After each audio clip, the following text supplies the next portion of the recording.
put up the pride flag in the studio because that had not been, installed at this point. And it's June 1st, ladies and gentlemen. It's Pride Month, and we're going to celebrate every damn day that we can because, it's not like there's not other days throughout the years and months that are for Trans Awareness Day and all this stuff.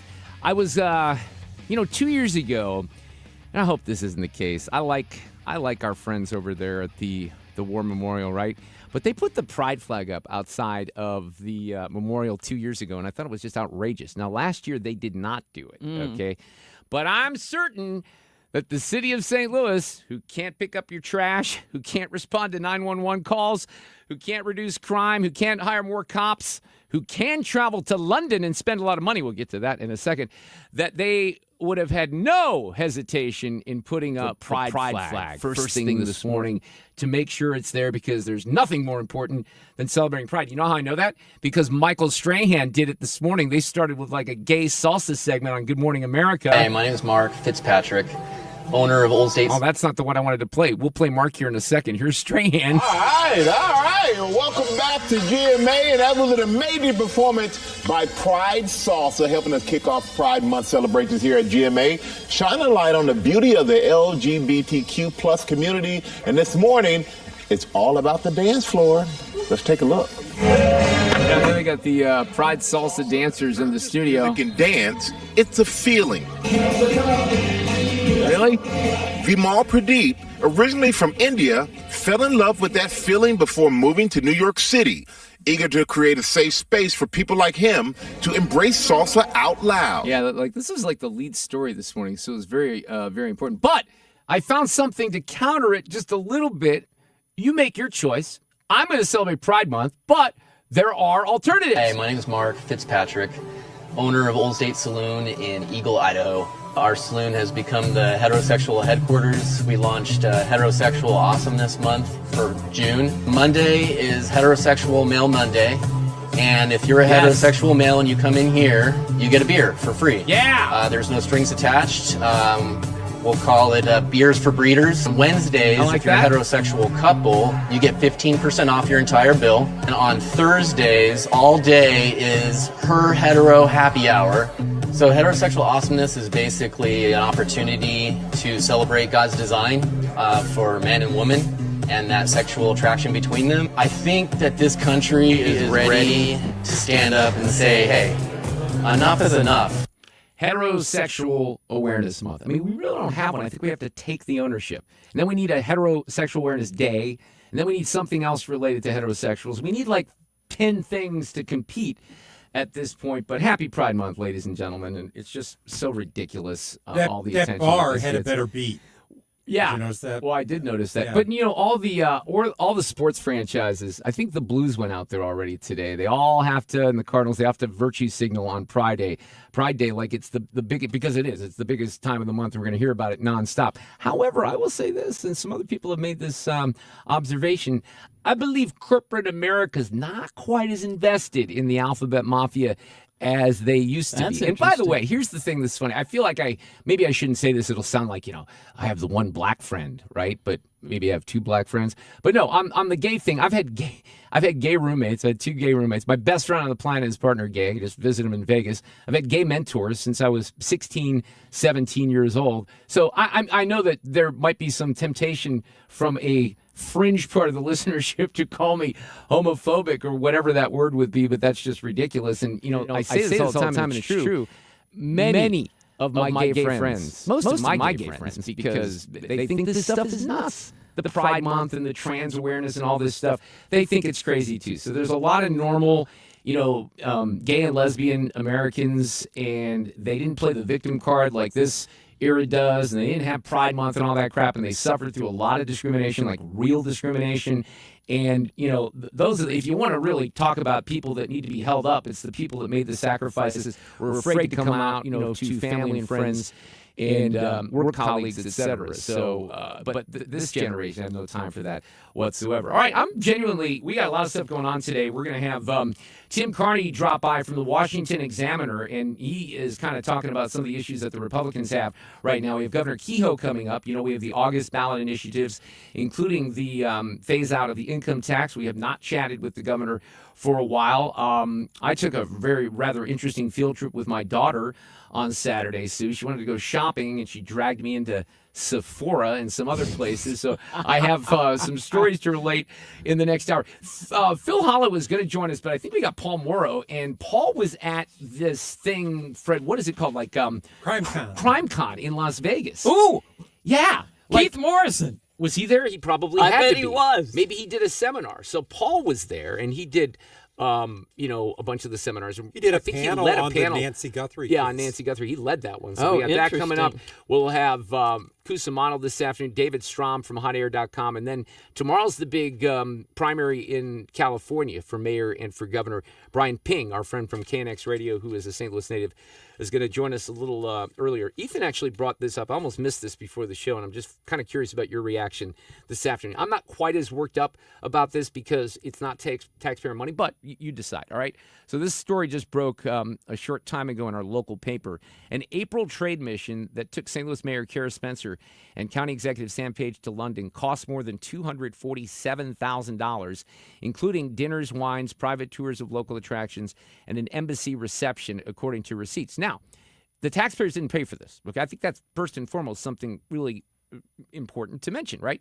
So they say fees from nearly 36 participants, not taxpayers, paid for the trip, as well as Spencer and Page's expenses, according to the trade agency that organized the mission. But the Post-Dispatch writer says the free ride for the region's top public officials, however, came amid turbulent times for the city and the county. So basically, they're pointing out in here, because they reference the anniversary of the tornado, that residents say they feel forgotten as the recovery slowly drags on. I think that's certainly true. I don't think it really you needed a trip to London and the UK to highlight that. I think we've known that they felt like some of the stuff is not happening as quickly as it should. So they kind of go in and they describe the what happened here, because they do point out that this is not unusual. You have government officials that travel on trips like this, junkets, if you will. Now, Sam Page, I think, is interesting outside of what Kara does, because we don't know what the hell Sam Page does anyway, right? He doesn't show up to council meetings. He still has the part-time gig. But what people will say is that, okay, this wasn't taxpayer money, but it was still taxpayer time. And Kara and Sam are like, look, we're there to boost St. Louis, to work to secure future revenue and jobs. These are the types of things that people in elected, positions end up doing. So before I give you the receipts and the specifics, any issue with it overall, Sue? Do you think you have a problem with this? Geez. I mean, I know we didn't pay for it, so okay. So are you okay with it? Yeah. Because they're trying to do things to help the region. But listen, this is a good trip, okay? So this was the kickoff for British Airways going direct. Which I think is cool. It's awesome. So this is a trade mission. You have 30 people that are going. The total cost for round-trip airfare was $129,000. Private charter buses shuttle participants around London during the trip. The receipts there were $12,000. Again, the taxpayers weren't paying for this, okay? I think you got a completely different scenario if that's the case. On April 20th, it's kind of interesting, though, to hear the numbers, because the numbers add up relatively quickly. The numbers are awfully higher than mine would have been had I taken this trip. Well, these are people of means. Sue. Yeah, that's a good point. The Doubletree by Hilton at the Tower of London, participants checked in on April 20th. It was $45,000 or $1,300 per person. That included breakfast, thank God, as well as $150 for 3 bottles of, what is this, Prosecco? Is that it? Prosecco. What's that? Isn't it wine and sparkling water? I think it might be. That was for a welcome toast. And the hotel gave complimentary room upgrades to Spencer Page and Kevin O'Malley, a member of the St. Louis Economic Development Partnership Board of Directors. On that night, participants attended an $8,500 opening dinner at the private In and Out Naval Military Club. That this is where Prosecco comes in. $850 worth of Prosecco and French wine, plus $3,500 for finger foods and 3-course meals. And then they go on, and they kind of list the different things because they go to the Chelsea Football Club stadium. They sit down to a nearly $6,600 dinner, drinks and receptions. They're in the exclusive director's lounge at the stadium. They went to a working lunch that was put on by a nonprofit called BioSTL and the Department of Business and Trade in the UK, and that was $3,300. The embassy hosted a $13,000 reception for more than 200 guests. Look, I mean, these costs are probably, unfortunately, kind of in line with what things cost. And you're not going to have, government officials from the city of St. Louis, and you're going to fly them in and say, hey, we're going to go to just the neighborhood pub, right, and get some fish and get chips. Well, I would say spotted dick, but I mean that's something that some people may be. I'm not saying I prefer that. Sure, but it's an English dessert. Yes, just so you know, it is. It's like a pudding or something. And like that. if they're eating that expensive breakfast and it's just kippers, yeah. Ugh. But the thing here that's very hard to determine is what's the ROI. So you go on a junket like this, and is there a return on investment? I would hope so, because they're being wined and dined. I think that this British Airways thing is a really, really big opportunity for St. Louis. Agreed. And it will, I think, even force Lufthansa to step up their game, because I've not had the best experiences on Lufthansa. I tend to think I have more issue here with Sam Page going on the trip, because, again, I'm pretty convinced, even though I've had some questions more recently about Kara, and we can ask, the governor some of these questions in a little bit too. Sam Page, I never know what the hell he's doing anyway. Nobody does. Right? So that's where I would throw the red flag. Traffic from the 97.1 FM Talk Traffic Center. Prosecco is a crisp, aromatic, sparkling white wine from northeastern Italy. So there you go. I don't know if I've ever heard of that, and if I have, I've forgotten it. Fair enough. We have a jam on the the Chain of Rocks Bridge, and this is in both directions. So east and westbound 270, really heavy and slow through there. Now, it's a construction zone. Then there was a report of an accident. So if you're headed in or out of Illinois on 270, it really is jammed. Well, we also have a jam eastbound 70 on the Illinois side, headed for 64. And there was an accident on 5564 at the 70 split. So that's a jam that goes back across the Poplar Street Bridge. Westbound 70 downtown looks great. No problems. 6440 is in good shape, and 55 looks good as well. I'm Sue Thomas, and that's traffic. 97.1 FM Talk, St. Louis Conservative. It's time for a $98 AC tune-up. Honey, I found the one. Oh, I thought I was the one. Oh, you are, but this one's certified, background check, shows up on time, and can install all the ceiling fans. Heating, cooling, electrical, and plumbing. Trusted pros who do it right. I mentioned we had the governor on. There were some things that passed the legislature that will affect divorce law moving forward. And Susan L. Ward and her team at the law offices of Susan L. Ward LLC, they're always on top of changes. In fact, they have, and I've pointed this out before, it's very educational. They have a blog section if you go to their website.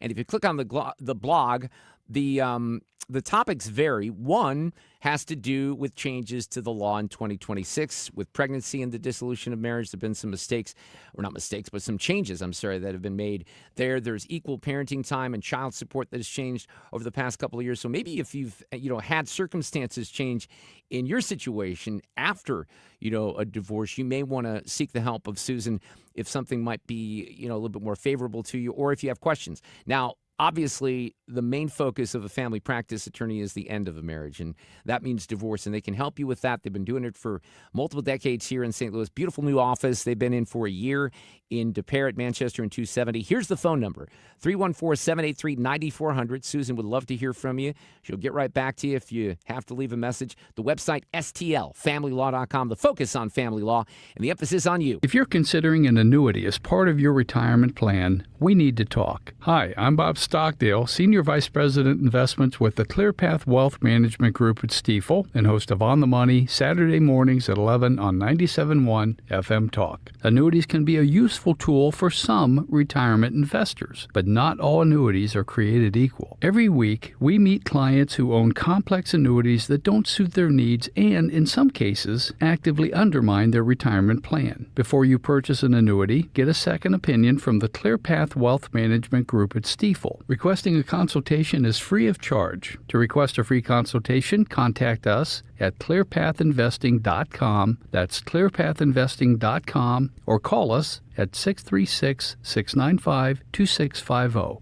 That's clearpathinvesting.com or 636-695-2650. Stifel Nicholas and Company Incorporated, member NYSE and SIPC. Just a reminder to have your air conditioner checked for the summer so you don't have a mishap and it goes down in the hottest day of the year. But it's always best to have it done. Call us and we'll be more than happy to come out there and check it for you. And like always, if you're having your furnace checked by another company and you are told that this is the year you need to replace it, call me for a second opinion. The 0% interest is still available on most brands. Save your cash and keep your credit cards open and away from those high rates. Call me. You'll be glad you did. Bart Inman, one easy number in Missouri and Illinois. The easiest. It is 314-293-2600.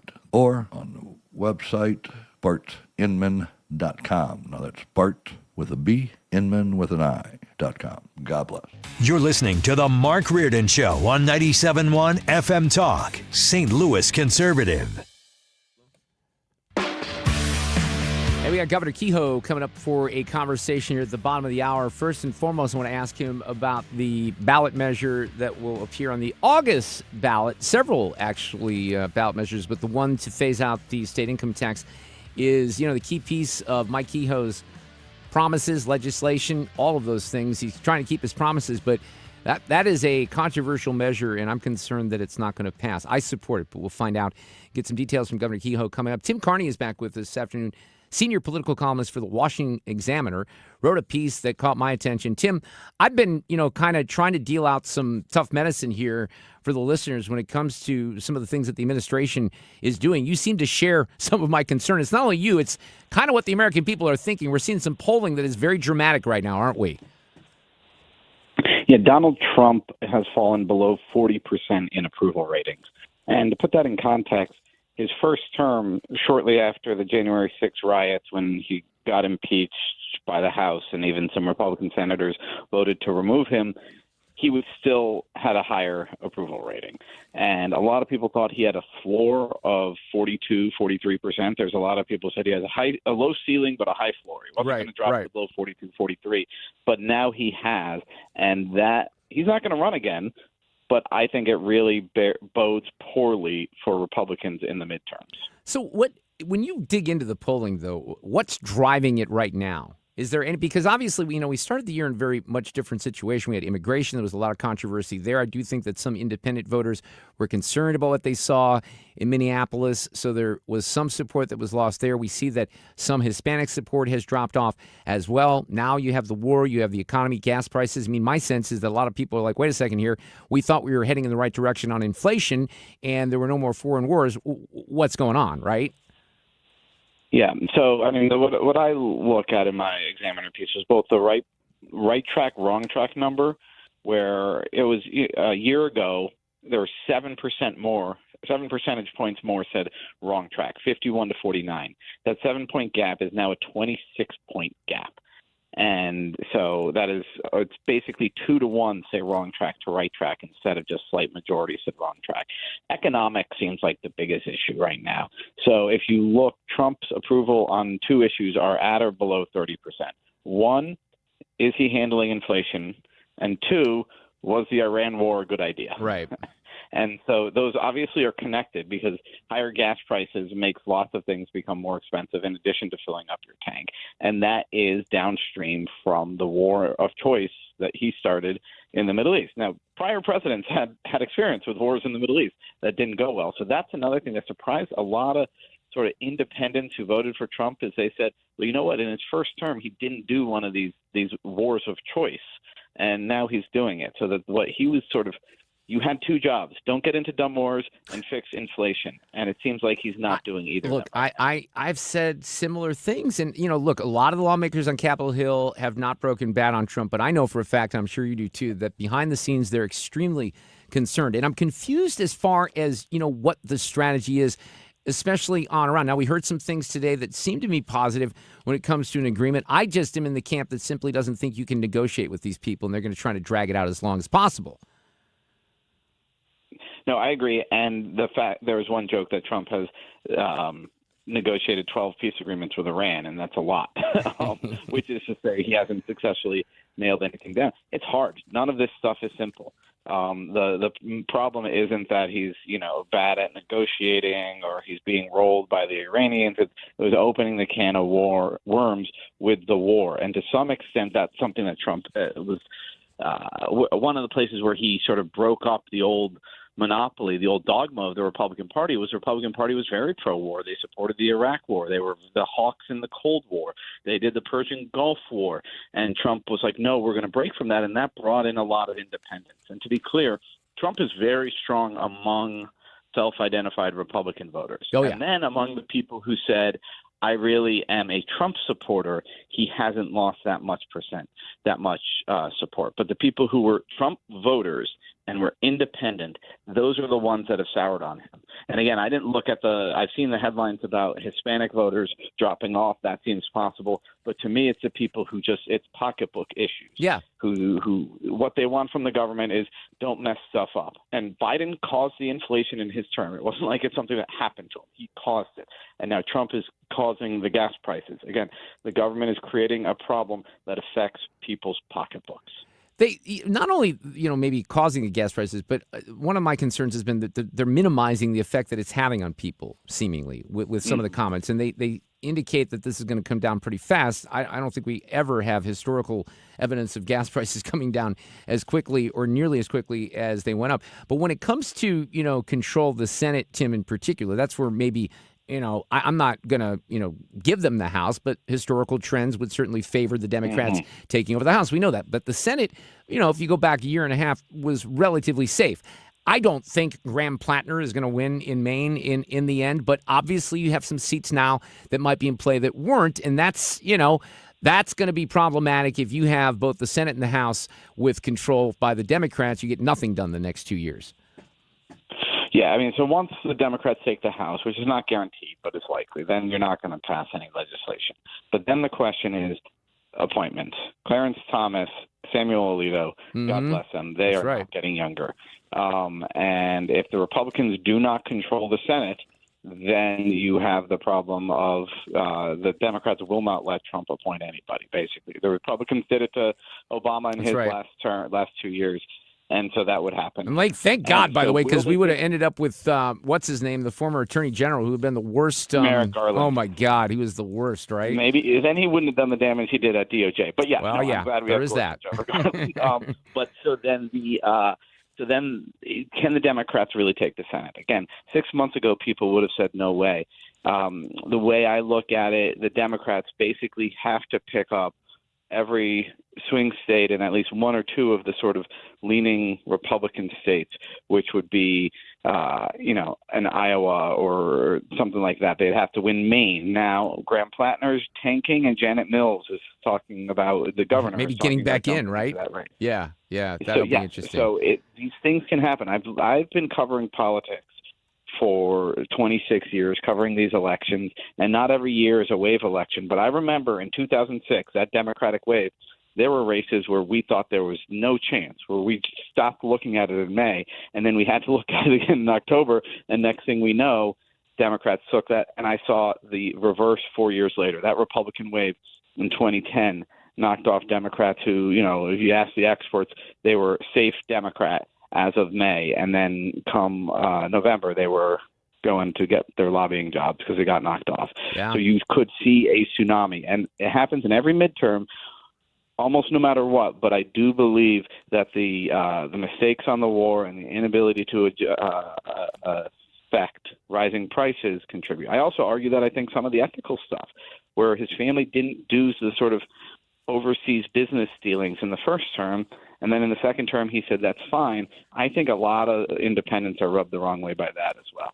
I do too, Tim. And, one of the things that I always kind of try to make clear, there's a lot of people that are listening right now that probably are independent, and they maybe swing, different ways, not necessarily partisan, but we're a conservative radio station, so there's a lot of folks that certainly are more loyal to Trump. But one of the things I always try to make them understand is that, in these big elections in particular, not primaries, but in the generals, that those independents do drive a lot of this. We're preaching to the choir on a lot of this stuff, but, outside of the Beltway, these things are having real effects on races. Then you go to the quality of candidates, because that matters as well. So I'm concerned moving forward. And by the way, here's something else, and I would say that this is kind of separate but related. I retweeted this from Matt Walsh today.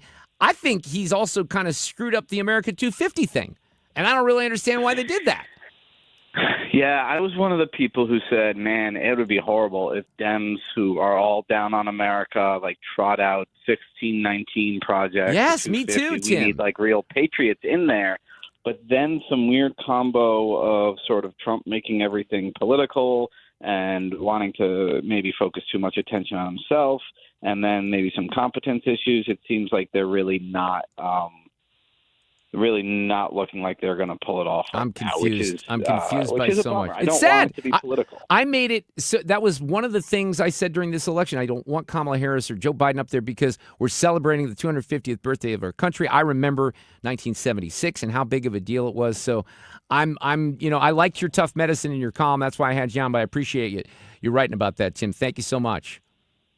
Thank you. Have a good one. Take care. Let me just read this was something I retweeted earlier. Here's Matt Walsh, and I can't disagree with this. He goes, I'm actually pretty pissed at how badly they've bungled America 250.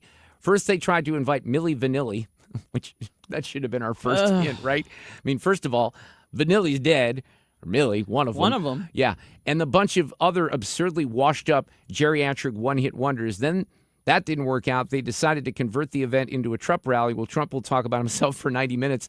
This should have been a massive, raucous celebration of the country and its 250-year history.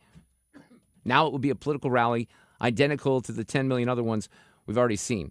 I don't like that, but there's a lot of things that are confusing me these days, but I agree with Matt. Traffic from the 97.1 FM Talk Traffic Center.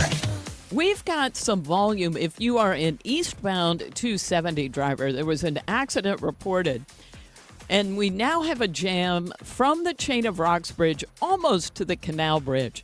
And for a while, we had traffic jammed in both directions, but right now it's eastbound that just goes back across the Chain of Rocks Bridge. We also have a jam northbound 67 as you head for the Clark Bridge tonight.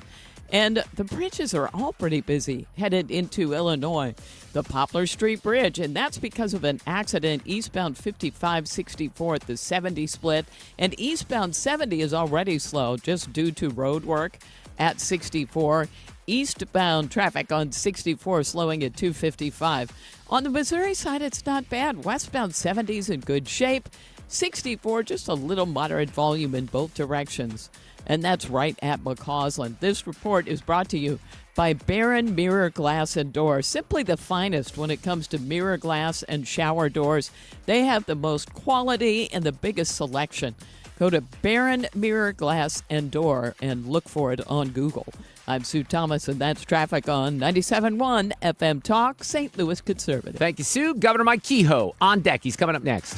One of the biggest gifts you can give your family is peace of mind. That's why I trust and recommend Civia Law. They've helped so many families, including mine, right here in our community with estate planning, wills, trusts, powers of attorney, and elder law issues. I've seen how stressful it can be when a loved one passes without a plan. Families are left confused, sometimes tied up in probate court, and it can cost so much in time and money. But with Civia Law, you don't have to worry about that. They'll walk you through everything and even deliver your completed documents in just 2 weeks from your first appointment. And here's something special just for you. Mention the Annie Fry Show, and the first 10 listeners right now will get a free strategy session. That's a $300 value. 833-995-WILL. Just be sure to mention the Annie Fry Show when you call. Civia Law has 7 convenient locations across Illinois and Missouri, including in Edwardsville, Swansea, and Creve Coeur. Secure your legacy and protect the people you love. Call 833-995-WILL. That's 833-995-WILL, or visit civialaw.com. MarkCox.com. Mark Cox here. Join me, Annie Fry, and Mark Reardon, along with Bob and Tammy Kershaw of the Retirement Advisory Group, to learn how to create your worry-free retirement. We'll meet June 16th at the DoubleTree Hotel in Chesterfield at 6:30. Here are Bob and Tammy with more. Are you nearing retirement or already retired and wondering how to turn your 401k and IRA into a worry-free retirement? Would you like to learn the strategies that give you market growth but protects you from market losses at the same time? Would you like to get a free personalized retirement income plan? And did you also know if you're 59 and a half or older, you can roll over your company retirement plan tax-free to create a worry-free retirement. If you're 59 and a half or older, you cannot afford to miss this event. Have a worry-free retirement. Join the official financial advisors of my show, Bob and Tammy Kershaw, at the DoubleTree Hotel in Chesterfield, Tuesday, June 16th at 6:30. Go to retirementkey.com. That's retirementkey.com. It's time for a $98 AC tune-up. This portion of the show is sponsored by Jerry Kelly, heating, air conditioning, electrical, and plumbing. 25 years strong. 97.1 FM Talk. St. Louis Conservative. We were trying, last week we were trying to get a couple of our really good, crime analysts on. Those would include Phil Holloway and Paul Morrow. And it's interesting, both of them were at this thing called CrimeCon 2026 in Las Vegas. In fact, Paul was leading a panel discussion on the Nancy Guthrie case, so he's going to join us at 4:30. That's right after Sue's News. We have Cusumano coming up. Good weekend for the Cardinals. They took 2 out of 3 from the Cubs. We got the Rangers in town for a couple of games. The NBA Finals are set. The Stanley Cup Finals are set. And the Battlehawks get ready for the playoffs. There's a topic I really haven't followed, even though I'm a big football fan, but we might touch on that as well. Right now, we have Governor Mike Kehoe back on the show to talk about a variety of things, a bunch of stuff coming up with the elections in particular. Governor, how are you? Welcome back. Hope all is well. It's always great to be on with you, Mark. We're doing good. Thanks for having us. A lot of questions. Let's start with the income tax plan and the decision, first and foremost, to put that on the August ballot. Yeah, we've said all along we want Missourians to vote on this plan. We think it's the probably one of the largest policy pieces that our state has faced, possibly in decades. And again, this puts us in a competitive position with other states who are trying to grow their economy, grow their population, and provide opportunities for their residents. And we think we campaigned on this. We told Missourians we're going to put a plan forward. Whether they agree with that plan, we don't know. We sure hope they do. We think that will be a good thing for them to vote on Amendment 5 in August, and we're hoping they vote yes. So, look, I want you to understand here, I'm on your side. I'm voting for this thing. I'm trying to make the case for it, Mike. But what I'm hearing from a lot of people, even some folks on our side, is that, it's going to fail and that it was the cart before the horse a little bit with the carve-outs. We don't know exactly what's going to happen. Some people are calling it a power grab. I mean, I got involved in a Facebook exchange. That's always a mistake last week, where I'm trying to tell people, look, nobody's really looking at this like you're going to have a lot more money in your paycheck, but they're buying into some of the scare tactics and the talking points. So that concerns me as we move forward, because I personally want it to pass.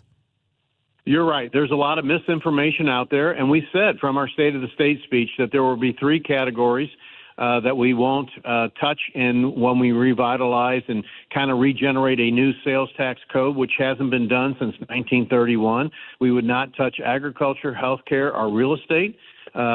Billionaires that have been largely pocketing money in the e-commerce sector for years in our state need to be accounted for, and to level the playing field for our small brick and mortar businesses. So that's the concept behind this, Mark, is let's let Missourians decide whether they think we should eliminate the state income tax. And if they say yes in August, the reason of moving it to August is gives us more time to look at and work with other interested groups, whether that's family farmers, our business groups, our individuals, on what a new sales tax code could look like.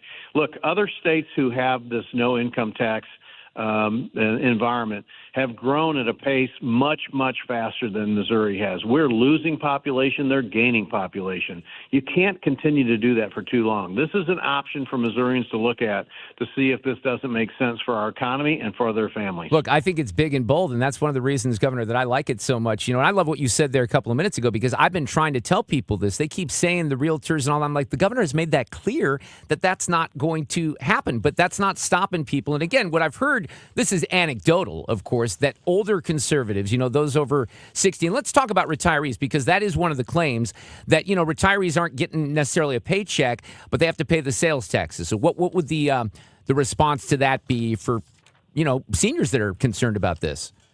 Listen, on top of everybody's mind is property tax and different tax assessments in various counties and communities across the state, by the way. This is the one chance that you have, since counties can't actually gain from a revised sales tax code. They have to stay neutral. This is the one chance where we have different municipalities to now to roll back some of those fixed costs that affect our seniors so broadly. The other thing seniors pay a lot of is on health care, and we've been very clear we will not support anything that has additional taxes on health care. So there's some protections in there for seniors and other Missourians. We want to make sure, again, we have to be in a state that's competitive, where our economy can grow and our population grows. It's just like business. If you're not growing, you're dying. And Missouri is not growing right now. I know. All right. And then there's some other ballot issues, though, that landed in August as well, weren't there? Yeah, the Amendment 1 is the Parks and Soils, Water and Sales Tax, very important to our state parks, very important to conservation groups, very important to our agriculture community. We think that breaking them up and getting them into the August ballot is a good position for them to be in, because November is going to have a lot of competitive issues on it, and so this is a good spot for them to be.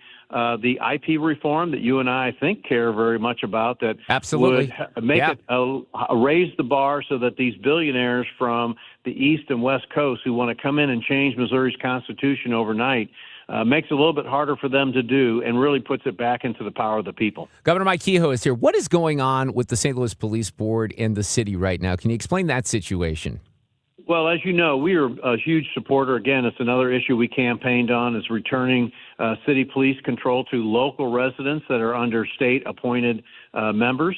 Unfortunately, there's some folks within the city that have not decided to prioritize, in my opinion, public safety in the St. Louis Police Department, that we need to make sure that's prioritized. And our Board of Commissioners has done a great job battling through, not only trying to take care of our men and ladies in blue, which is my number one responsibility, I think, as governor, and as I think any elected official should be. We protect those men and ladies who are putting their lives on the line. But we need to make sure that our police department is funded appropriately, and that we can start backfilling those empty positions. Over 340 is the latest number I've heard of empty slots on the police department. So, it's about prioritizing. You and I know that. When you have budgets, you have to prioritize. I think the community's budgets should be prioritized around public safety. I'm hoping that we can get to that part of the conversation and really put some meat on the bone on what it takes to improve the safety of the residents in St. Louis City. I think it's crazy that sometimes the words public safety are left out of some of these things. It's stunning to me. Have you spoken with the mayor about this? Because obviously she's got a different opinion right now. Listen, I'll tell you that Mayor Spencer has had, some tough environment thrown at her. 32 days in the office, she has a tornado rip right through the major parts of the North St. Louis City, close to where I'm from. She's had her hands full, so I'm not going to bash the mayor over this. The only thing, yes, and I have talked to her personally. Okay. The only thing I've asked the mayor and other city leaders, the Board of Aldermen, et cetera, in the city is, budgets are about priorities. They're not easy. Missouri is facing some tough budget times as well, and I know the city has some tough budget times, but I'm hoping that they will prioritize public safety. I think if you do that, a lot of other problems can get cured. What is your work, perhaps behind the scenes, in front of the scenes right now when it comes to data centers? We've had a lot of opposition, to that in rural areas. St. Charles, it's come up. Down in Festus, too. There's some urban data centers that I think are moving forward. But look, we need these data centers for AI, but they've become a NIMBY issue to a certain extent. So what is your stand on that right now? Well, let me just say, President Trump is the one who has said it the best, I think, is that data centers and AI is the space race of our time. they're not going to be building a data center on every street corner. And as I've told many of the elected officials, if not every one, you might have heard me say when we opened the one that we did a couple of weeks ago, they have to be right for the communities. And I know there are some folks out there that are concerned about this, and rightfully so. But remember, the property owners who are selling their property to these developments, they have property rights too, and they're the ones that, you can't just have government go in and tell them they can't do it, because they have property rights as well. So it's got to fit the community. But a $15 billion investment like the one that you saw Google announce just a few weeks ago is something that will never happen for that community again. If they say no and they decide they don't want it, and they can if they want to, as you mentioned, other communities around the states have said that, that's an investment that's never coming back. And I would say it's probably a generational game changer for some of the folks in those surrounding counties who will not only be involved in the construction jobs, which is of thousands of them, but in the operations of the center going forward. So it's not you're here seeing the focus on some of these that are very much in the news. Again, social media is driving a lot of the conversations. I would just encourage folks to stop and try to look at where the facts are. We've seen some very conservative groups physically go to some data centers in other states and film them and interview the surrounding residents about how the data centers have fit into the community, and it has not been as bad as what some of the social media comments you're seeing. So we have to get in front of what the facts look like. We have to agree. I agree with President Trump that AI and data center development will be the space race of our time. And look, foreign countries, Mark, they don't want us to have these data centers. They want to be the ones that control AI. Yeah. So there's a component of this that's definitely driven from some influence from non-friendly countries to the U.S. who don't want us to have these things. One thing going back to the election, because we are in a position right now with the courts and everything, the new map that was drawn is the one that's going into effect this fall, right? That's rock solid? That's correct. Missouri First map now has had 4 challenges with the Supreme Court. All 4 of those challenges had unanimous 7-0 victories in favor of this is the appropriate map, or the process that is used to develop the map is the appropriate process that we use. I've saved the most important question for last, Governor Kehoe. Have you or will you go tarps off at a St. Louis Cardinals game eventually here in St. Louis? Everyone's going to answer that question. I'm just telling you right now. Fredbird did it. I know. I saw. I mean, if Fredbird does it, who can't do it? As you know, I'm a huge Cardinals fan, not because I'm on with you. Let me tell you something funny. I was introduced when we made the big announcement for the Royals facility up in Kansas City. The owner of the Royals introduces me to the press conferences. Here's Governor Kehoe. He's a Cardinals fan. Oh, that's all right. Well, we're okay with that. But yes, I am. I'm proud to be one. I think my wife, after 37 years, might leave me if I took my shirt off at a baseball game, much less the voters and my friends in the St. Louis area. So I'm going to let the young people who are really good at that, Mark, good who answer. have a body that would be okay with their shirt coming off, take care of that. Did you see Coach Drink over the weekend? Like, he teased it like he was going to take, and he's like, nope, I ain't doing it, and I'm not doing it either. So I challenged Senator Schmidt to do it. We'll see if he does it maybe at the congressional baseball game. Governor, great to catch up with you. I really am rooting for you on the income tax plan. I think you're up against it here, so I hope we can change some of the marketing here over the summer and see if people can at least think about this and think through without all the scare tactics. We're going to work hard, and I appreciate your support. We'll get more information, let people decide for themselves. Okay, take care, Governor. Thank you. That is Governor Mike Kehoe. By the way, you know who has gone kind of, and I think this happened like last week, but they keep showing it, and my wife pulled it off of social media, and she shared it with me as well. Did you see the Mad Hungarian take off his shirt? Al Raboski? Didn't he threaten to? Did he actually do it? He did it, but let me tell you something. Like, let's figure this out here. We can do this in real time. How old is Al, do you think? I don't know. Okay, Al, by the way, I love Al. He's fantastic. Yes. So he is, no way. Dude is 76 years old. What? I would not have guessed that. I've never looked that good with my shirt off at any age that he does. So he's big dude, and he's got. Yeah. I'm jealous. Let me just say that. I have no body strength whatsoever, certainly upper body strength. So I give Al some credit for that. Heck because yeah. I don't think it was AI. It was all Al. Traffic from the 97.1 FM Talk Traffic Center. We've got a jam if you're headed into Illinois on the Poplar Street Bridge. There was an earlier accident near 70. 70 eastbound slow coming off the Stan Musial Veterans Memorial Bridge. And we've got a jam on eastbound 64 at 255. Now, up north, it's better. But road work causing a delay eastbound 270 at Riverview as you head for the Chain of Rocks Bridge. Southbound 270, a little slow at 70. Westbound 70 looks great out of downtown. 40, a little bit slow at Hampton. And southbound 270, moderate volume at Ladue Road and again at Gravois. I'm Sue Thomas, and that's traffic. This report is brought to you by Lakeside Renovation and Design. They have been for over 25 years St. Louis's trusted choice for transforming homes inside and out. They do everything from siding to kitchens, and they deliver quality craftsmanship backed by lifetime warranties. Visit lakesiderd.com to start your dream project today. I'm Sue Thomas. That's traffic. 97.1 FM Talk, St. Louis Conservative. Thank you, Sue. Let's talk about ThrottleNet. George Rosenthal will join us tomorrow night. It will be another Tech Talk Tuesday. It's one of our favorite segments of the week that we do. We usually talk a lot about AI because that's in the news, but it's not limited to that. But what George does in his real life, and by the way, I'm taking advantage of his knowledge because Wednesday morning, so this will be after Tech Talk Tuesday, I'm going to spend a couple hours with him focusing on AI and trying to get a little bit of a primer. I don't use it. My wife uses it. I'm afraid of it, but George rants about it so much. I mean, there's negative things that can happen, but a lot of positives as well.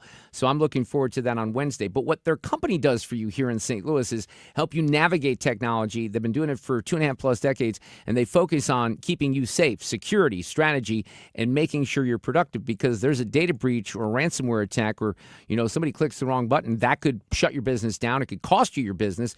And it really, does a lot when it comes to the trust that your customers might have. So no client of ThrottleNet has ever paid a ransom because their cybersecurity works. And if you'd like to check them out for free, if you go to throttlenet.com/971, that gives you, as a business owner, your free baseline IT security audit. And George will tell you, if you don't know where, you stand right now, you can't get the problems fixed. So take the test. It's a great way to get clarity on your cybersecurity risks. throttlenet.com/971. Mark Cox here. Our friends at the USO Missouri are looking for volunteers. From Lambert Airport to Fort Leonard Wood, volunteers help provide comfort, connection, and support to those serving our country. Learn how you can get involved at usomissouri.org. For the last 33 years, you've discovered that at Banner Construction, we pride ourselves on quality craftsmanship. We believe the single most important decision homeowners must make when considering an exterior restoration project is who do you hire. At Banner, we provide well-engineered, meaningful, long-term solutions to transform your home into the pride of the neighborhood. Let us help you fall in love with your home all over again. Call or visit bannerconstruction.com and have a banner day. I'm John Morgan. There are many reasons to hire Morgan & Morgan for your injury case. Reason number 3. First, all lawyers are not the same. If my family had an injury case and I couldn't hire us, there are only about 3 to 4% of the lawyers out there that I would hire. And here's why. Most of them rarely, if ever, go to trial. They just take the last best offer.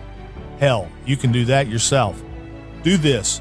If you're looking for a lawyer, Google Morgan & Morgan results and see what comes up. It may shock you. Then Google the firm you're thinking of hiring and do the same. That may shock you as well. We became the largest injury firm in the world for a reason. We won a lot. $30 billion and counting. Morgan & Morgan. For the people.com. Who would I hire? I'd hire us. The choice of a lawyer is an important decision and should not be based solely upon advertisements. Past results afford no guarantee of future results. Every case is different and must be judged on its own merits. Looking for a smarter, safer way to invest? For a limited time, lock in a great rate with Together Credit Union's 11-month CD special. From day one, your return on investment is guaranteed. No market swings, no surprises. Just a competitive, fixed rate that steadily grows your deposit. Make your money work harder with a financial partner that puts you first. Visit a Together Credit Union branch near you or go online to togethercu.org to learn more. Together Credit Union, federally insured by NCUA. Don't let tax refund worries hold you back. File now with TurboTax on Intuit Credit Karma. They'll find every credit and deduction to help you get every refund dollar you deserve or your money back. Start filing today in the Credit Karma app. The Mark Reardon Show, 97.1 FM Talk, St. Louis Conservative. Well, last week, Barry Weiss, who, of course, left the New York Times and started the Free Press, the FP.com, and then was made, Paramount buys Free Press. She's made head of CBS News. A lot of the so-called, journalists with a capital J, they freak out because they don't think that she's qualified to run that esteemed news division. She shuts down the radio news division completely, which is sad. I worked with a lot of those folks over the years, but the model has changed. And, you have to do things, and we're all going to go through things related to technology and changes, no matter what industry you're in. But, the other thing that Barry did last week is she put the kibosh on some of the folks at CBS, and some of whom were causing trouble, like Sharon Alfonsi was one of the most biased out there. So I guess there was, and this is reporting that's in the New York Times, because they say that there was an exchange last week in which Scott Pelley, who's arrogant and, he thinks he's Mr. 60 Minutes, got very angry at the new, regime. Nick Bilton is the new executive producer because they have the one guy that resigned, so-called resigned. I think he was shown the door.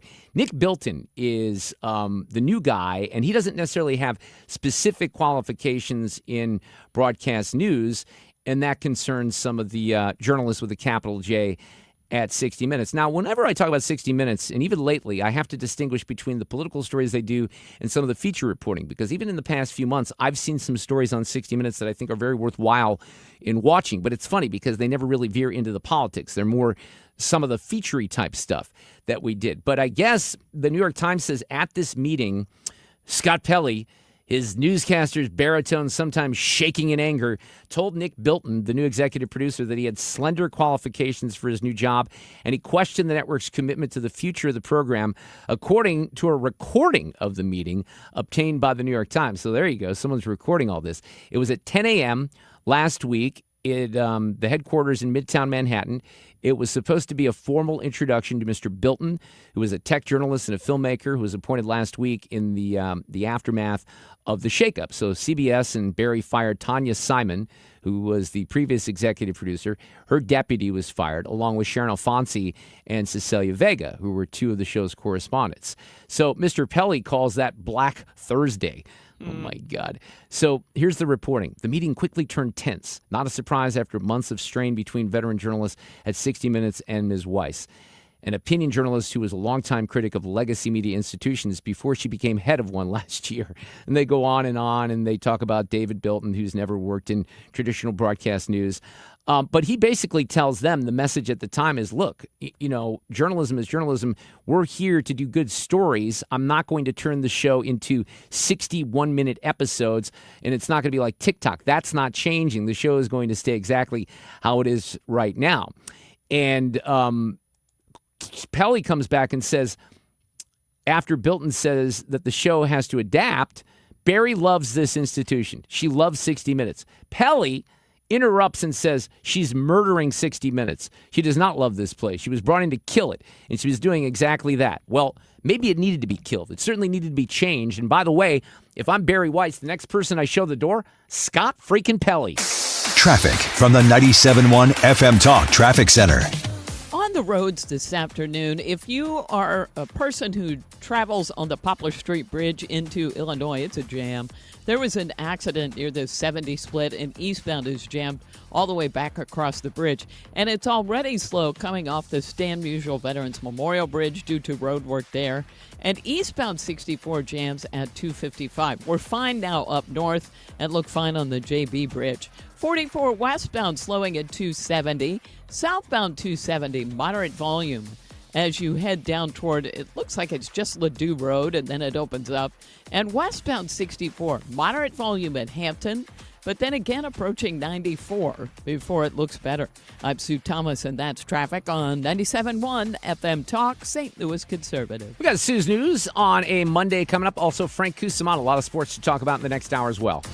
Listen up. If you have not paid self-employment, business, or individual taxes in years, the IRS will find you. Hi, this is Lance Drury with the Lance Drury Law Firm. I offer real solutions. If you have unfiled returns, unpaid taxes, levies, or liens, call me, Lance Drury, today and let me get between you and the IRS. I'll protect your rights, including your right to appeal or even your right to take the IRS to tax court. At the Lance Drury Law Firm, our practice is focused 100% on fighting the IRS. Remember, IRS problems are legal problems, and they need to be handled by an expert attorney who's done it for decades. So call the Lance Story Law Firm today. We're local. Our office is right here in St. Louis. Call 314-260-6120 or visit LanceDruryLaw.com to schedule your free consultation with your local tax resolution law firm. The choice of a lawyer is an important decision and should not be based solely upon advertisements. Hey, it's Annie with my friend Stewie here. Stewie, interest rates, I think they're eking up a little bit. Buyers are still looking to purchase homes, though. What are you doing to help these purchasers be the most competitive they can be? Annie, this is a great opportunity. We're running this awesome promotion. So we know the interest rates are climbing. We know those bidding wars out there are crazy. So what are you going to do with the higher interest rates? How are you going to afford the house? What are you going to do? Here's the answer. We're going to give you 1% less than whatever you lock the loan is for the first year you're making those payments. You lock the rate at 6.5%, you're going to get 5.5%. Whatever the story is, that first year, you're paying 1% less. This gives you an opportunity to afford the house now. Later on, we all believe rates are going to drop. You can refinance with the bagel loan, no closing costs. Do that before the adjustment back to the regular interest rates. You're way ahead of the game. You're talking to Stewie at Stewart's American Mortgage, and that bagel loan, it's a must-get, no closing costs. Call him or text him directly. 314-324-4440. 314-324-4440. Google the bagel loan, NMLS number 226715.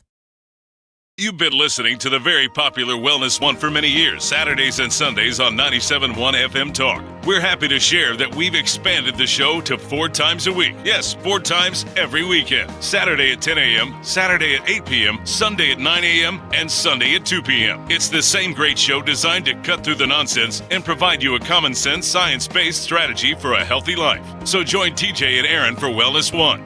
Now 4 times a week on 97.1 FM Talk. License number GL2500615. You're cooking dinner. The lights go out. You flip the breaker and forget about it. But what if it keeps tripping? Trips once, your breaker's doing its job. Keeps tripping? That's a warning. Bad wiring or something worse. Do people just keep flipping it? Most do, until they can't anymore. Call Grasser. We'll stop the trip. Green is always Grasser at GrasserHomeservices.com. Hey guys, Glover here with my very, very good friend, Dr. Kathy Maupin at BioBalanceHealth.com. If you have reached that certain age and you're just not feeling very well and nothing's working the way it used to work, go see Dr. Kathy. She is not only a medical doctor, she is a patient of this bioidentical hormone replacement therapy. It absolutely works. It's a long-term solution. She is an artist when it comes to helping you with your hormones. BioBalanceHealth.com for Dr. Kathy Maupin. KFTK FM Florissant. An Odyssey station. A controversial move is on hold. Lisa Brady, Fox News. The Justice Department says it strongly disagrees with a court order, but will abide by a ruling that blocks payments from a planned anti-weaponization fund aimed at addressing claims of political prosecutions. There's been bipartisan concern about January 6th rioters being eligible for compensation. Those objections prevented Republicans from advancing an ICE funding package last month. It's unclear if the Justice Department's announcement will unlock that funding. Several Democrats say they still plan to introduce legislation that would ban the fund from ever being established. Fox's Jared Halper, and at the White House, Democrats in Congress are still pushing for ICE reforms, and some are joining a call from protesters to shut down a migrant detention facility in New Jersey over claims of inhumane treatment, which Homeland Security Secretary Mark Wayne Wallen denies. There was a rumor came out, so there was maggots in the food. That's absolutely not true. The governor came out and said we wouldn't allow health inspectors to come in. We released the time that the health inspectors went in and what they inspected. Mullen says federal agents are enforcing laws passed by Congress and that until the New Jersey governor sent state police in to deal with violent protests over the weekend, DHS had been told state and local resources weren't available to respond. President Trump offering reassurance about talks with Iran. President Trump indicated that even if Iran and U.S. negotiators stopped talking for a while, he did not think that that would mean that the U.S. would go back to dropping bombs right away.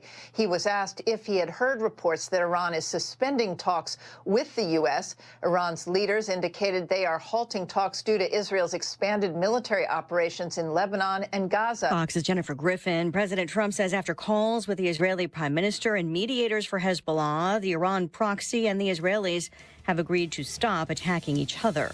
America is listening to Fox News. An official message from Medicare. I turned 65 this year. I knew it was time to figure out Medicare, and I had questions, like when to enroll and how to enroll. So I went straight to the official source, Medicare.gov, to get the facts about Medicare. I found answers to all my questions, and I'm ready to get started. And so can you. Just go to Medicare.gov to get the real facts about Medicare. Paid for by the U.S. Department of Health and Human Services. I move mountains for a living. Literally. That means I don't carry hand lotion, and when it comes to serious heartburn, I don't mess around with anything but Rolaids Max Strength. Its dual active formula has 1,500 milligrams of calcium carbonate and magnesium hydroxide that relieves heartburn fast. And the best part? The roll fits right here in my pocket, so I can get back to moving mountains. Rolaids spells powerful relief. 1,500 milligrams is our highest amount of antacid per tablet. Read each label. Use as directed. Keep out of reach of children. Air Comfort Service, heating, cooling, and insulation. Weather. What a pretty evening. All the unsettled weather is gone, partly to mostly clear skies. Delightful this evening, 63 for the overnight low. On Tuesday, plenty of sunshine, 81 for the high for early June. Can't really complain about that. Tuesday night, clear skies, 57. Wednesday, sunny and 81. Thursday, sunny and 85. This is 97.1 FM Talk. Chief Meteorologist Dave Murray. This hour of the Mark Reardon Show is sponsored by Gamma Tree Experts. Your trees deserve the best care. Call Gamma Tree Experts. This is the Mark Reardon Show on 97.1 FM Talk. We were just talking amongst ourselves here in the studio because there's something really important coming up this weekend in Grafton, Illinois. And Sue's been kind of our point person on this because you have a bit of a relation through your husband, right? To the mayor of Mike Morrow, who's the mayor of Grafton. Yeah, he's my father-in-law, stepfather-in-law, whatever that is. He's my father-in-law, and it's huge. And I didn't tell you this, Fred. They're dedicating this National Memorial of Military Ascent. You know that. Right. Well, this is what we've been talking about. We've been talking about. But apparently there are going to be two 102-year-old World War II vets. Wow. That Yeah, are that's still crazy. with us who are going to attend. And it's a big thing on Saturday at 9:30 in the morning. They're having a dedication. They expect so many people that I think, have to park at Raging Rivers and they'll run a shuttle. Wow. But it should be really cool. And these statues, you guys, they are amazing. So, Well, Sue's the one. some pictures. Yeah, Sue put this on our radar several years ago. We've been talking to them there since then. We've seen the the artwork, and the idea is just nuts because he was there, right? Mike was there in Normandy, and he's like, "Wait, these cliffs that we have in Grafton, you almost have a little bit of a resemblance to what happened in France." So they come up with a concept and an idea. They have these soldiers that have they been cast bronzed? in bronze. Yeah, that are climbing. Yeah. You'll see them climbing up the wall.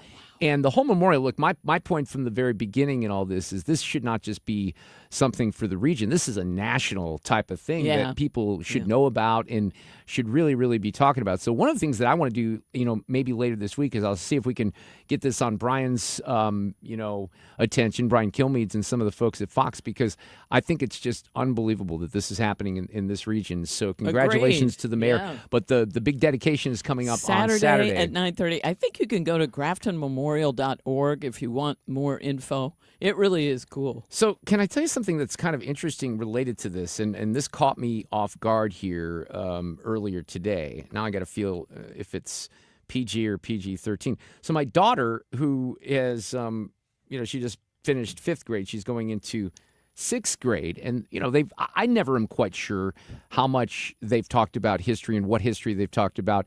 And I don't know how it really came up this morning. We were listening to something on Fox, I think, and she started talking about the Holocaust, and she started talking about, World War II, and she knew a little bit about this. And then she says, this is what caught me off guard. She goes, "Hey, when does that new movie about D-Day come out?" I'm like, wow. Wait, what? Okay, it came out Friday. It's called Pressure with Brendan Fraser. She goes, because that looks good. So I'm like, yeah, it looks good, right? So now I got to feel, let's see, I don't know what this is rated. Do you know? Because that. Ooh, I don't know that. Rated, let's see here. It's PG-13. Well, there you go. You know what? I'm going to take her to that.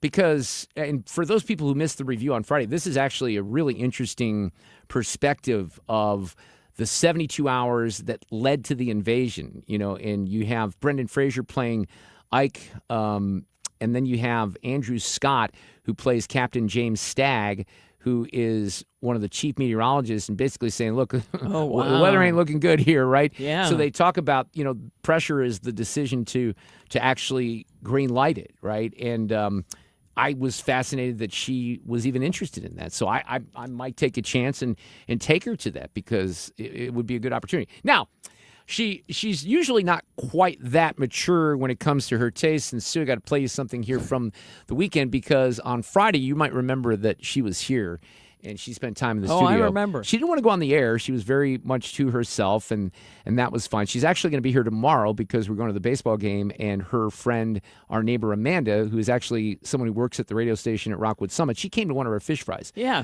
They're going to come in tomorrow. But on Friday, when we were, going home, I'm taking her home, she's like, Daddy, I want to go shopping tomorrow. Will you take me shopping? I'm like, yeah. And I'm always the one that has done the shopping for her in the past. But I will tell you that her taste in clothing has drifted away from my expertise because when I pick something out these days, she don't like it. And when she picks something out, like she showed me, I didn't want to say this to her, but she showed me a bunch of stuff that she bought yesterday at Target. I'm like, okay, I guess that's kind of cute. Now I have to see it on. It wouldn't be something that I would have bought for her. But again, every time I think she's going to like something, it doesn't work out that way. Interesting. Right?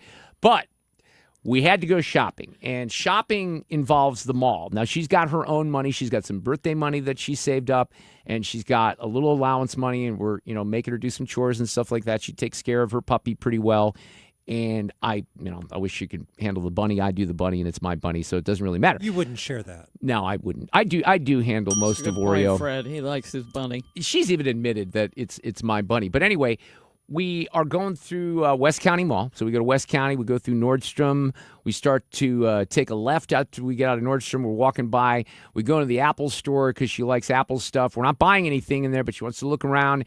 Then we have one of the Apple salespeople that says, to Alexa, ooh, what iPhone do you have? And she's like a 14, right? Oh, let me show you the Pro 18 or whatever we're on. But then she starts here. This was interesting because she must have had a little time on her hands, and we were looking at some of the devices, and I have on mine, I have a 16 Pro Max, I have some of the AI capabilities, and some of the stuff I should already know, but she was showing me some cool things that I can do with cleaning up pictures and stuff like that. Yeah. Becky's much better than that, than I am. But then we're going to a couple of stores. We went to this one store that was kind of like an offshoot, I think, of American Eagle called Aerie, and she found some clothes in there that I thought were appropriate and nice and short, so we bought some shorts. But then we had to go to Sephora. And I've never been into Sephora like this, where I think I've popped in before and someone has gotten something. But she had to take me aisle by aisle in Sephora. Here's a little audio for you. This is my life. This is what my life has been reduced to. Shopping in a makeup store with an 11-year-old. Let me look at my Laneige in peace. She goes, let me look at my Laneige in peace. Oh, my gosh. And here's the deal. This is the game that she played, okay? And I wish I would have recorded this, and I didn't think I could replicate it as good as it was on Saturday. She took me through Laneige, was one of the products. She had me pronounce all the different names of the beauty products. And let me tell you something. She knows them all. So I got I'd say I got about 60% of them right. Hey, that's not bad. But there was, and I can't remember if it was the person from Laneige, but there was like a salesperson in there. Apparently they do these point of purchase people that come in and try to, promote the products. So I don't know what the product was, but there were numbers that were associated with the body sprays, right? So let me think about this because there was an explanation for it. It was like 39 and 36, and like the woman's like, hey, have you ever combined number 39 and 36? And this I haven't. So I asked the question. Now, listeners are going to have to help me out with this because I don't know the answer. Maybe my daughter would. But why the numbers were very random, right? but the numbers represent something, and I just can't remember what that was, and I don't know what the company was. I don't do fragrance in there, so I can't help. But she was like, oh, spray, she got the little spray stick or whatever. She sprays the number 36. She goes, oh, let's watch what happens here. We're going to spray the 49 too. Because they're trying to sell twice as much, of course. Right? Hey, one little bottle of this isn't good enough, and then we smell it. I'm like, hey, actually, it's pretty good. So she was a pretty good salesperson, and she talked us through it. But Fred, my goodness, so two very funny. I am trying to picture a world where Lou Thomas would take me to the mall to Sephora. Yeah, no, and it doesn't exist. No, he wouldn't do it. There's no way.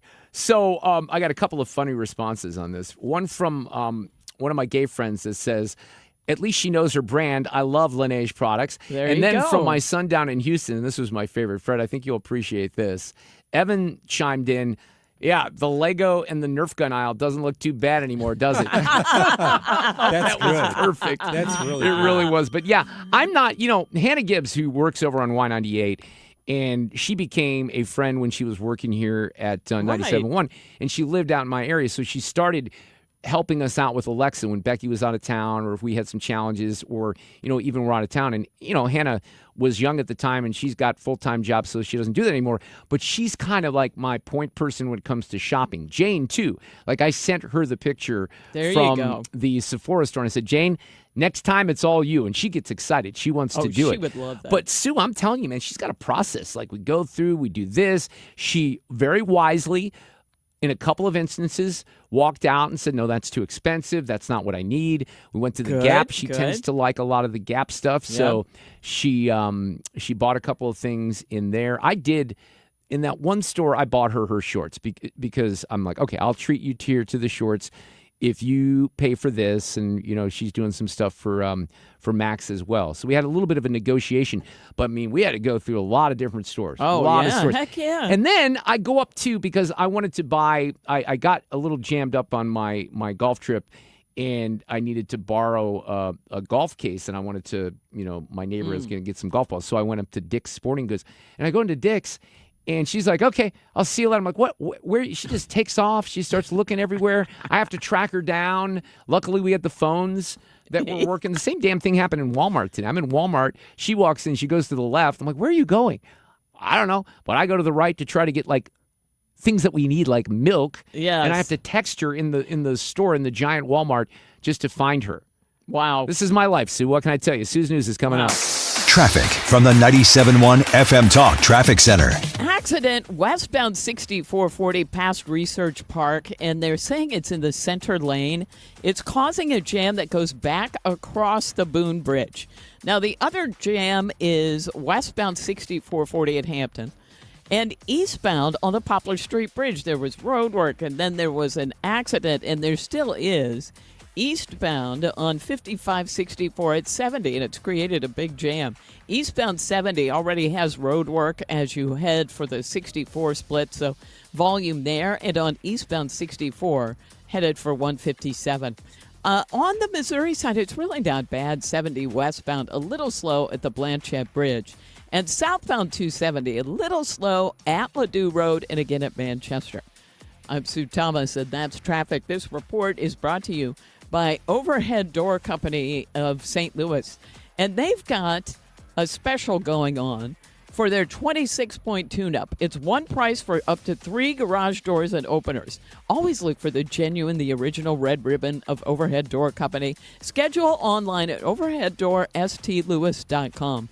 That's traffic. 97.1 FM Talk, St. Louis Conservative. Yeah, so we'll have Sue's News coming up. After that, I think this is going to be fascinating. Paul Morrow, Fox News contributor, will be here. He was at, Phil Holloway was there last year, at CrimeCon 26 in Las Vegas. And he actually, I think, led a panel on the Nancy Guthrie case. So Paul's coming up at 4:30. Zero Res wants to help you clean your home. Big summer savings right now. 3 rooms clean starting at $129. Plus, take $100 off your air duct cleaning. Visit ZeroResSTL.com and ask for the 97.1 special. Annie Fry here. If you're nearing retirement or already retired, call my friends Thomas Helbig and Bob Kershaw with the Retirement Advisory Group. They'll show you how linking to the market is much safer than owning the market for your retirement savings. They are the official financial advisors of my show. Go to retirementkey.com.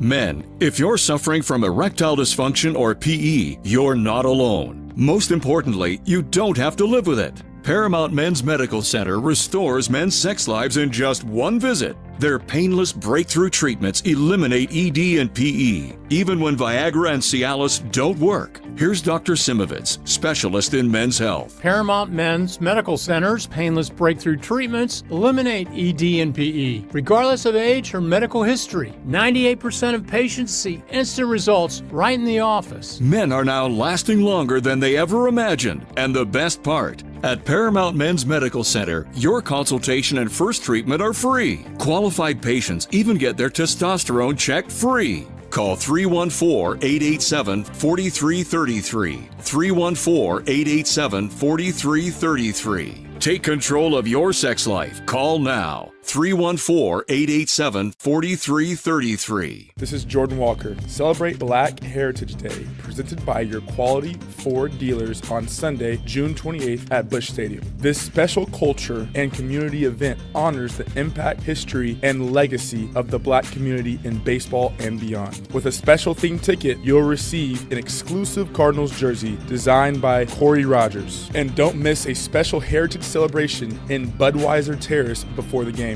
Details and tickets at cardinals.com/theme. The weekend starts here. Grab your crew and kick it off at Friday Night Live at Busch Stadium. Every Friday night home game, Budweiser Terrace turns into the hottest happy hour in the Lou with $5 beers, $5 hot dogs, $7 margaritas, live music, and more all game long.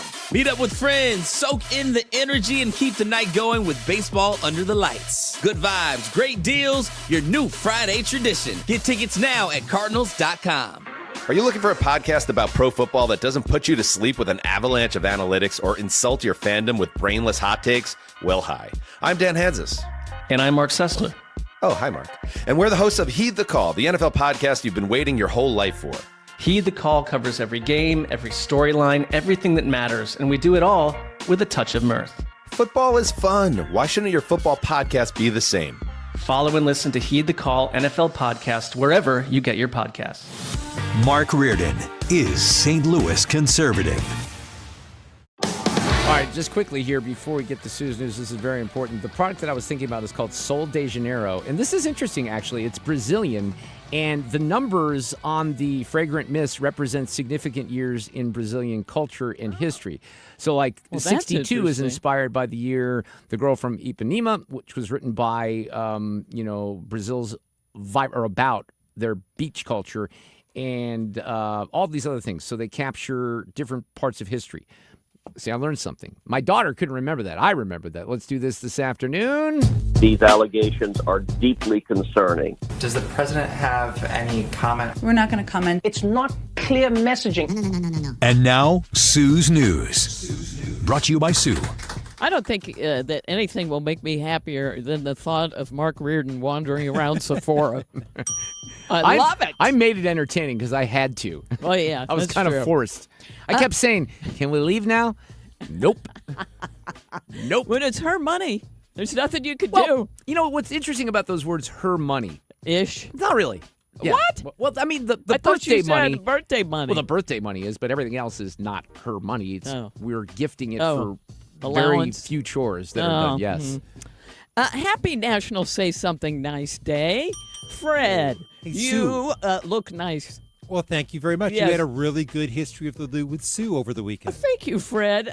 Mark, the back of your head looks great and cystless. This is the 2-week anniversary of my brain surgery, so I appreciate that you recognize that, Sue. Thank you.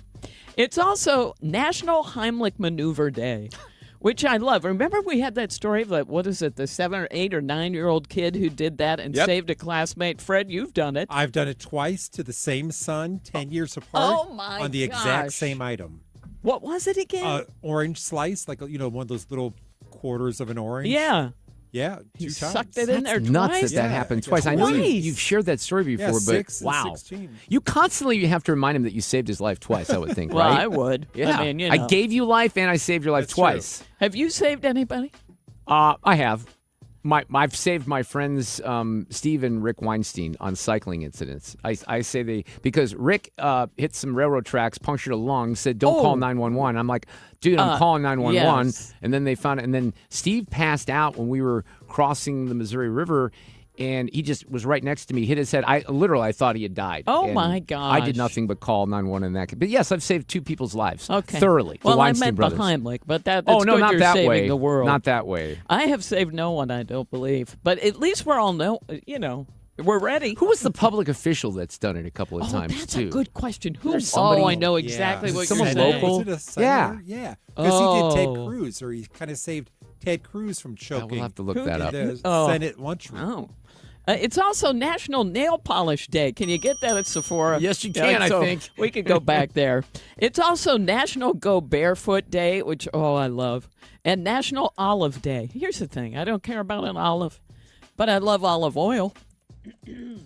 So, I'm with you on that. I kind of... I don't want to eat one, but I'll take the... By the way, it was Senator Rand Paul that performed the Heimlich on Senator Joni Rand Ernst Paul. after she choked on food during a lunch.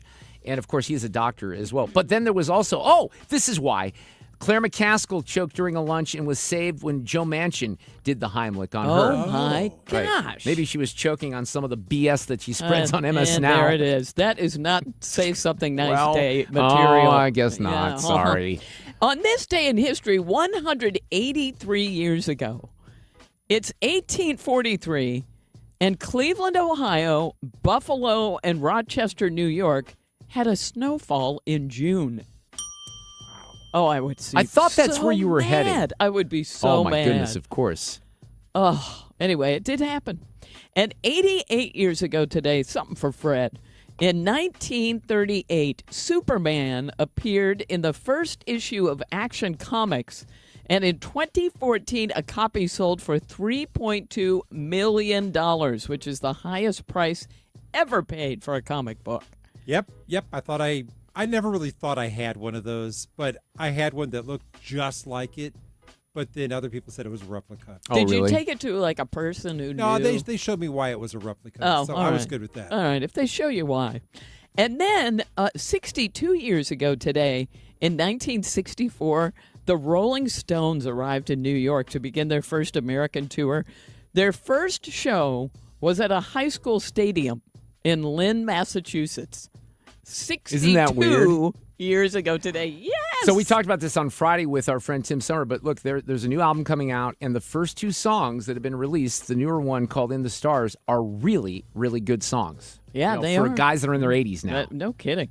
All right, well, it's the first day of June, so we have what to look forward to in June. In sports, the Stanley Cup Finals start tomorrow. The NBA Finals get going on Wednesday, and the French Open tennis tournament runs through June 7th. It's been awesome. I've been watching a lot of tennis Have this you? weekend. Yeah, I got a lot of the big names have gone down. Serena coming back? No. She's going to do doubles in some tournament. Yeah. Oh, okay. Maybe in doubles. I don't know, but not in I singles. think in the it said the Queen's tournament. Is that what they called Wimbledon? I have, yes. You would I would think so. So doubles. And the FIFA World Cup gets underway June 11th.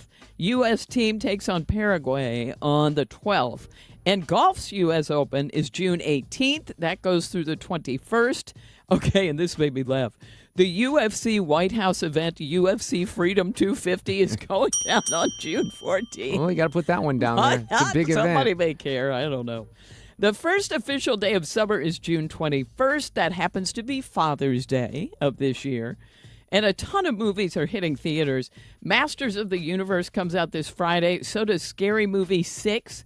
Steven Spielberg's Disclosure Day. That will be released on the 12th. What do we know about that? It's supposed to be good. I think it harkens back to when Steven Spielberg, was first making movies like with Close Encounters. So I'll be very curious. That's going to be one of the bigger movies of the summer. By the way, next weekend, Belmont Stakes. That's something else. That's going to be fun. And I think Steven Spielberg says he's not ruling it out that there is extraterrestrial life.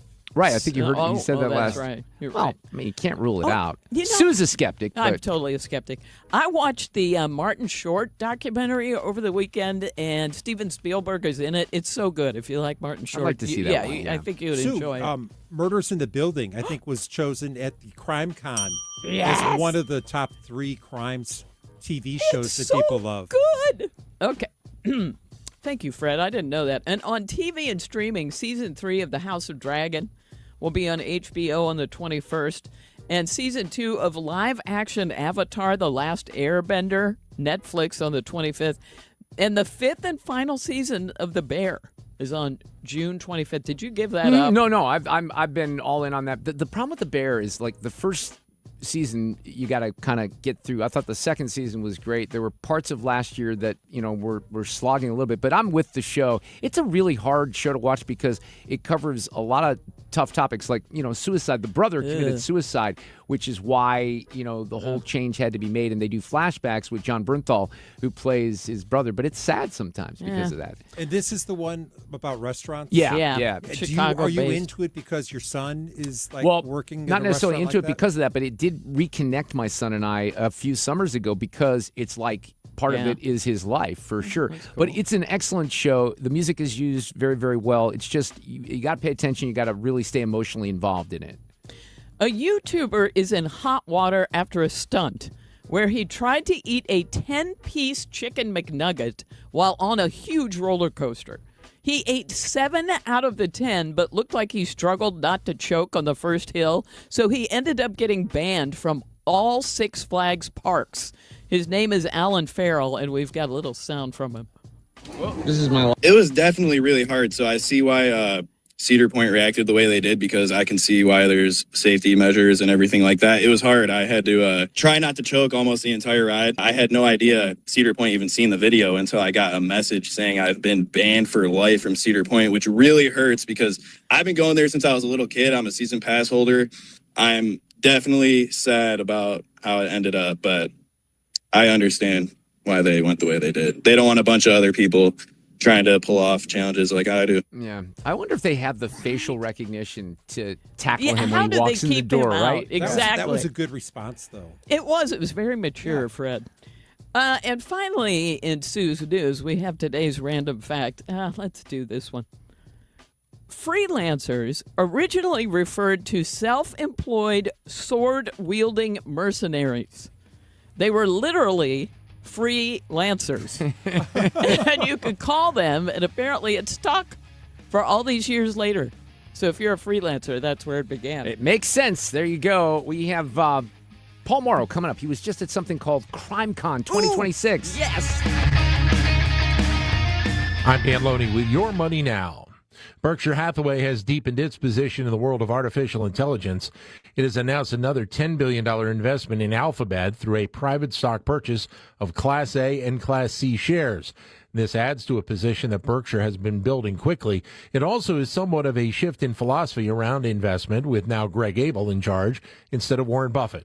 Manufacturing in the U.S. rose at its fastest rate in 4 years during May, according to the Institute for Supply Management. The data for the month showed an increase of 1.3 points to 54. Anything over 50 indicates growth. Nearly every manufacturing industry posted growth in the month, with new orders accelerating to a 4-month high. More record closes on Wall Street today, with the Nasdaq above the 27,000 plateau.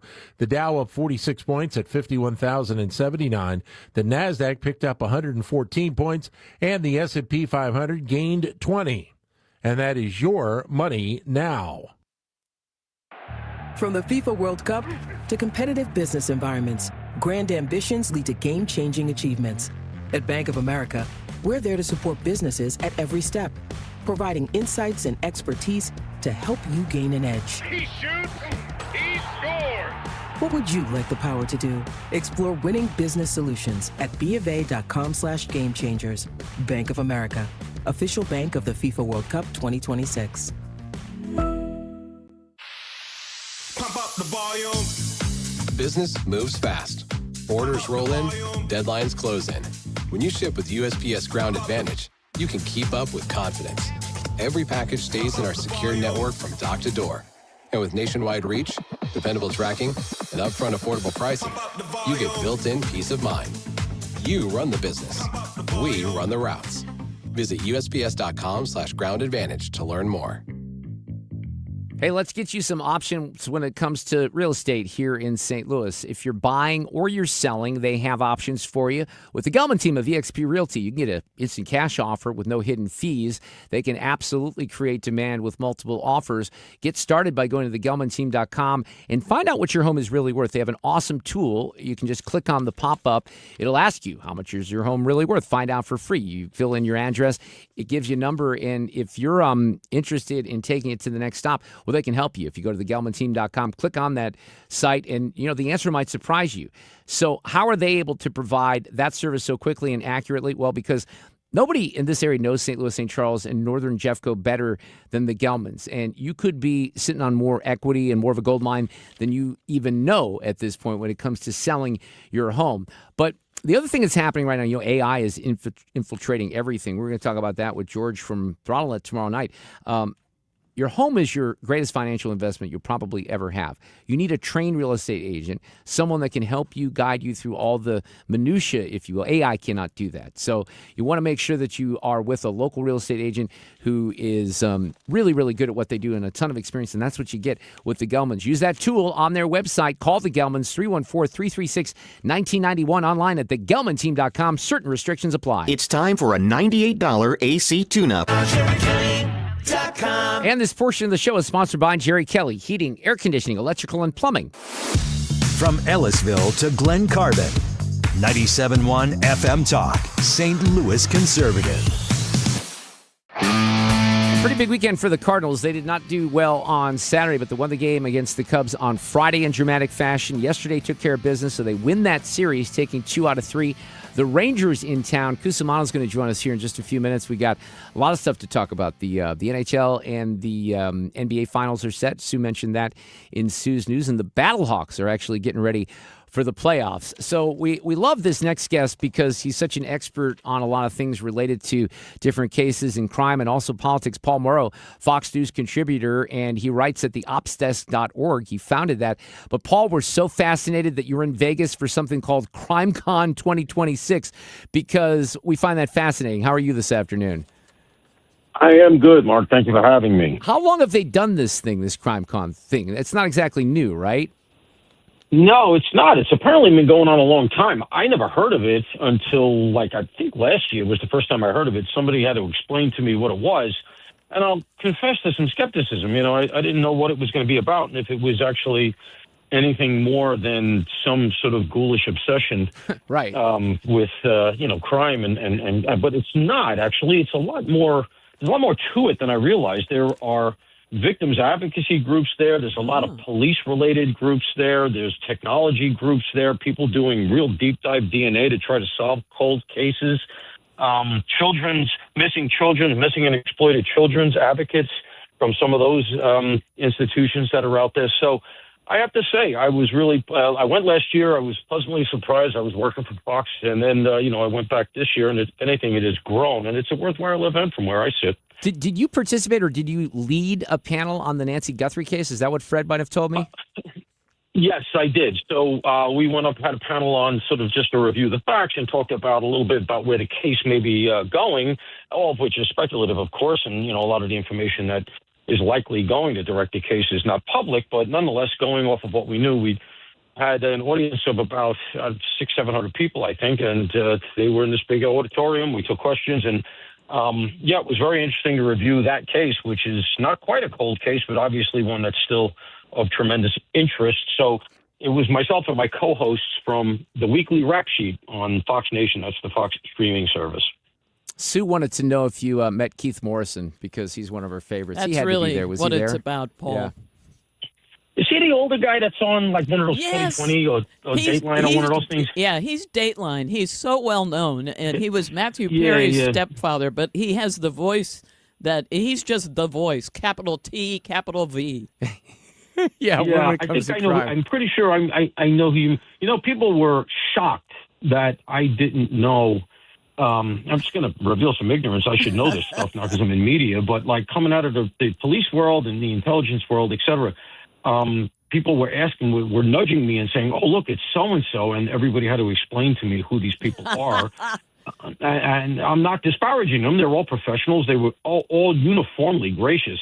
But I apologize. I know who they were, and I'm sure they didn't know who I was. So, it was that kind of an event. Well, but because it was very edifying. One of the things that I read about it, because fans will come to this and then they want to meet people like the true crime podcasters and some of the authors, and now it's YouTubers. My daughter talks about YouTubers all the time, so that's part of the appeal for some of the fans. And I guess they held a I don't know if you went to the banquet. Chris Hansen hosted that, and they awarded documentaries, podcasts, and advocacy work. So it sounds interesting for sure. Yeah, Chris, I actually know because he's been on Fox. I met him in a green room, and him I knew, and he was out there, and a big tall cat, and he's a very nice guy. I met him last year. Actually, I interviewed him last year, and I actually did go to the banquet. My co-host Josh Ritter was up for an award for his podcast, which alas he did not win. He was robbed. But that said, it was I went to the banquet. It was a big deal, man. I mean, there had to be 1,000 people in that room. All these it was much like the Academy Awards. That's what it felt like. Do you have any fun out there? You took the whole thing was at Caesars. I was there the week before. We just missed each other, Paul, by a week. Well, all you would have seen is me running around panel to panel, going to all these various events and then stopping off at the various blackjack tables to get fleeced. So, Paul, you didn't miss much. Yeah. But I got destroyed. I understand that there are a lot of YouTubers now or people with podcasts who are just random people who are trying to work on these on the Nancy Guthrie case, any interesting case. That's really become a subculture. Yeah, in fact, they had those groups there, and I guess like the expectation now was for me to disparage them and say, "Oh, these people are not professionals; they don't know what they're doing." But I've seen instances, I've seen chats, and I've seen Reddit threads and things like that where I say to myself, "Whoa, that's a pretty good point this person is making. I hadn't heard that, or I hadn't thought of it." So, I mean, think about the Koberger case, the horrific murder of the 4 co-eds out in Idaho. There were people who came forward who said, I think this guy was on a thread that we were all on talking about that case. And lo and behold, it was him. Oh, really? And if I recall, I think it came out in the trial. I think that, in the prep for the trial, I think it was part of the discovery, before he pled. So, and actually, while I was out there, I got to interview and reacquaint myself with Steve Gonsalves, who I had met during the investigation into the Idaho case. He is the father of one of the victims, and it was good to see him. He was looking good, feeling strong, advocating for his daughter and for crime victims. So it was that kind of a thing. Like it does not feel exploitative at all. And if you're in the business, whether it's media or cold case, a lot of cold case stuff where people are crowdsourcing stuff, just as you say. So. Well, we've got, we even have our St. Louis prosecutor, St. Louis County prosecutor, who has made it a bit of a mission to open some cold cases from around here. So I know that that's something that even our local agencies, are working on. It's always fascinating to find out how those are solved. Let me take you back to your part of the country in Newark, New Jersey. I keep seeing this video. I don't even know how much outside of Fox this has been covered, but this whole situation at Delaney Hall where you've had these protesters just acting as they usually do, just ridiculous. And then you see the menu and the way that these people are treated in Delaney Hall, and it's probably they're being treated better than most people that live in some apartment complexes. They're not being mistreated, but you still have these agitators that are getting into it with law enforcement, and they want to fight, don't they, Paul? They seem to really want to fight. They do. These are professional agitators, as we've seen so many times, and what's so galling is that the progressive politicians in the area all go down there to get their ticket punched to be shown on TV, including Hakeem Jeffries, who should know better. Right. And the reason they do all of this stuff, these protesters, is because their livelihood. They get paid to do it. They get busted across the country or they fly. I've dealt with these people. And they are nowhere near the sort of devoted, edgy activists that they would have you believe. Many of them come from moneyed families and in some cases trust fund families. They're out there looking to fight with the police. That's why they go. And I think one of the things that's so important about Fox's reporting is that it demonstrates those facts, but also I think a lot of even the progressive left says to themselves, hey, wait a minute. That's who these people are, right. And that's how these migrants are getting treated. They have all of these benefits. They're getting 3 hots and a cot. They're getting catered food and all this other stuff. We have people who are not illegal, who are not committing crimes, and they don't get treated anywhere near as well. And so I think the word is getting out that these people are bad news. They're just trying to incite another Minnesota situation for their own benefit. And here's the guy, and I guess this guy has been arrested at this point, but listen to what he's shouting. Come on, children, your wife, come on, Dad. Put it, my boy. I have your face, mother. You're dead. Dead. Also threatened the the family. I'm going to try. I guess he was arrested. I'm not sure what the charge would be, but these are vile protesters. And to your point, maybe they are being exposed a little bit. That might be the only good thing. It is, and a guy like that, he's out. His name is out. The indictment's up on, at least the press release is up online. He's not indicted yet, but he will be. It's all on video. He's going to wish pretty soon that his conditions were as good as those enjoyed by the migrants inside the Delaney Center, because he's going to be in federal prison soon, and it's not going to be anywhere near as cushy. It won't be anywhere near as scrutinized. And that guy is a very good example of what I was just talking about. He's from a place called Valley Stream, just outside of New York City, Nassau County. Nassau County is rated number 1, the safest county in America. Number 2, it is one of the richest counties in America. Valley Stream has a median household income of $120-something thousand. There's $121,005, someplace in that area. That's where he comes from. This is a guy from a privileged background who chose this lifestyle for some sense of mission, misguided. He's been in jail before. He knows better. He put up online that he was crying in jail and he was going to change his life. Obviously, he hasn't. Very emblematic of what we're dealing with here. And notice it's always the same narrative, right? It's always outside agitators, which is exactly what, of course, Mikey Sherrill defaulted to. Outside agitators. Well, there are some locals, too. They want to deflect the blame. And then it's always conditions in the prison, conditions in the detention facility. That's the same line they used on Guantanamo Bay during the War on Terror against DOJ relative to al-Qaeda terrorists. It's the same line they used here in New York during the riots of 2020 in the BLM George Floyd era. And it's always the same thing, and it just gives them something to bark about. The media picks it up and exacerbates it, and it becomes received wisdom. It happened here when Cori Bush was first elected, and our former mayor Tashara Jones and the terrible circuit attorney we had, Kim Gardner, they all went down the first weekend after the election. They went down to meet the prisoners about conditions at something called the workhouse. They didn't talk about the people who were victims of crime. They wanted to deal with the criminals first, and that was rather consistent with all three of those officials. Paul, always great to have you on. I'm glad that you survived the trip. It sounds like you lost a little money. Got to earn that back at theopsdesk.org, and we'll talk soon. Thank you very much, guys. We'll see you. Cusumano's coming up next. Traffic from the 97.1 FM Talk Traffic Center. Accident westbound 64 past Research Park Circle. The center lanes are blocked, and we've got a jam that goes back across the Boone Bridge. So not good. In fact, 64 is lined up Kings Highway out through McCausland. Then we had an accident past Lindbergh, and that has really caused a delay behind it as well. 70 is your best bet out of downtown. A little bit of moderate volume at Jennings Station Road and at 141. Now we're quiet through North County, but a little bit slow northbound on 170 headed for Airport Road. 44 is in great shape. Boy, if you're headed into Illinois, there was an earlier accident eastbound 5564 near the 70 split. So we're slow back across the Poplar. 70 eastbound jams at 64 and more road work causing delays eastbound 64 headed for 157. This report brought to you by Point with an E Pest Control. I'm Sue Thomas. That's traffic 97.1 FM Talk, St. Louis Conservative. Call Point Pest Control, mention Annie, and get 10% off your pest problem. Once summertime hits, ant populations begin to reach peak numbers, maybe even into the millions. Call Point Pest Control before they invade your home. Call Point Pest Control, 636-798-0023. All right, let's talk about Game Day Men's Health. They have two awesome locations here in the St. Louis area on the Missouri side, in both O'Fallon, Missouri, and in Chesterfield.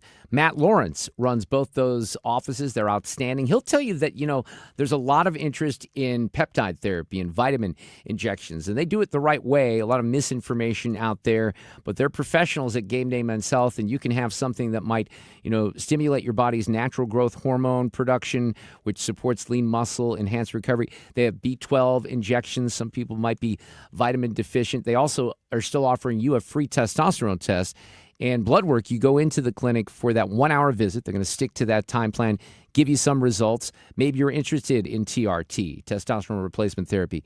Maybe it's medical weight loss or sexual wellness and ED treatments. They have a lot of services, and they're all top-notch at Game Day Men's Health. 2 great locations, Chesterfield, O'Fallon. Tell them that I sent you in. Book your appointment today at GameDayMen'sHealth.com. What's happening now? I give him all the credit in the world for the hold that he has on Republican voters. We're talking about it. The typical American family has gained about $3,000. 97.1 FM Talk.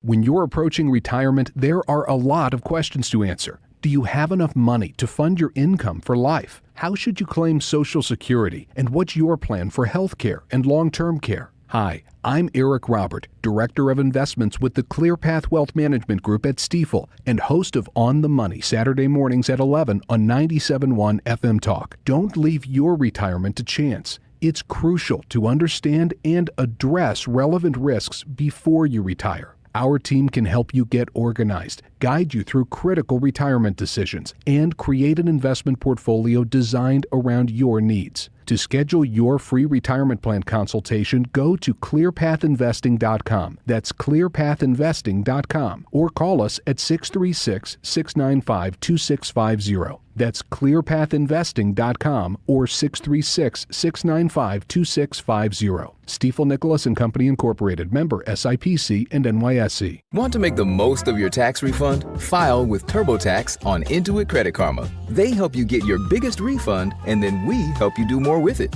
with a personalized plan designed to help you hit your money goals. Start filing today in the Credit Karma app. The Mark Reardon Show is St. Louis conservative. Monday afternoon, we always visit with Frank Cusumano Mondays and Fridays. He's here from KSDK. Let's talk baseball. That was a pretty good weekend. Saturday, not so good, but the Cardinals win the series against the Cubs. We all come away with more hatred for Pete Crow Armstrong. Tarps off was successful. I think a lot of wins from the weekend. Frank, what do you think? Yeah, it really felt like the atmosphere we were, accustomed to at Busch Stadium for years and years. And, this doesn't, that stadium did not have the feel of a rebuilding club at all. I mean, technically they are rebuilding, but that atmosphere and that hatred towards Pete Crow, Armstrong, PCA was genuine. I loved every second of it. And I think, Mark, the highlight of the weekend probably was the pitching performance last night. Because let's face it, Matthew Liberatore has been really good at times this season, but he has that one disastrous inning. Well, he didn't have one last night. He got out of it when he had to. And then you throw in the Hunter Dobbins, 4 brilliant innings. That was just beautiful, Mark. That was so great to see 2 relatively young pitchers perform like they did last night. Look, I was very happy they won the series, and it's exciting. And like you said, I was not at the stadium. I'm going tomorrow night to the game, but you can just feel it. The one thing, and Ethan, I texted you this, was it my imagination, Frank, but on the Fox broadcast on Saturday, did they really even show the kids from Tarps Off? Certainly not as much as NBC Not very much. did. Yeah, well, that's what you get when you have Fox instead of NBC. I don't know. It was weird to me that they didn't show that. And, they didn't seem to really care about it at all because it's been such a national thing, too. So I didn't really understand that. But the games were all on, free TV over the weekend. That was significant, wasn't it? Oh, really cool. And I'm glad you brought that up because it was such a reminder to the rest of the country just how special we are as a baseball town. I mean, when Albert Pujols is saying in the broadcast, these are the best fans in baseball. And it's not just me. He says, when I'm over at first base, star players would come over and they'd say, God, you get to play in front of this stuff every night. And then you had Bob Costas and Ozzie Smith on the pregame show and Albert a part of the entire 3-hour broadcast. It was like a reminder to the country, hey, we may not be winning as many games as we used to, but we're still St. Louis, one of the great baseball towns in the world. Hey, let me give your team at KSDK a really good shout out because I watched the pregame stuff where there was a lot of the Cubs-Cardinals history that was covered. I thought it was awesome, Frank. You guys did a great job with that. Yeah, we have a great producer named Andy Moeller who's been with us for 40 years. and he has a great sense of history for the game, and he put together that It was piece on the outstanding. rivalry. It was Yeah, really good. I'm glad you liked it. Frank, going into the weekend, Heimblum got a little bit aggressive, made some tweaks to the roster. Nelson Velasquez came up, Jimmy Crooks came up, sent down a couple of guys, and then you mentioned already Hunter Dobbins. It's funny how those moves ended up being so instrumental in the Cardinals being able to win this series. They get punched in the face in game one with the Ian Happ 3-run home run. Velasquez responds immediately, and then you already mentioned Dobbins, but it's exciting, I think, and encouraging for fans as well to see a general manager, a president of baseball operations, be able to make those timely moves and it not be detrimental to long-term success either. I agree. Yeah, let's face it, we've been talking about it for about 2 or 3 weeks, is they've had a weakness offensive production-wise in one of the outfielder spots, sometimes two, and then the catching position. And look, we saw Velasquez, who was the best hitter in the Grapefruit League, and then has been on fire in Memphis the last month. And Brian Torres has just been one of the best AAA hitters the last couple of years. Those two are getting a chance, and now we'll see Jimmy Crooks is in the lineup tonight. And we'll see if they can improve the catching offense. But, yeah, I think, they're doing all the right things. They gave guys chances, and they're not, going to bury these guys because, Pahe started last night.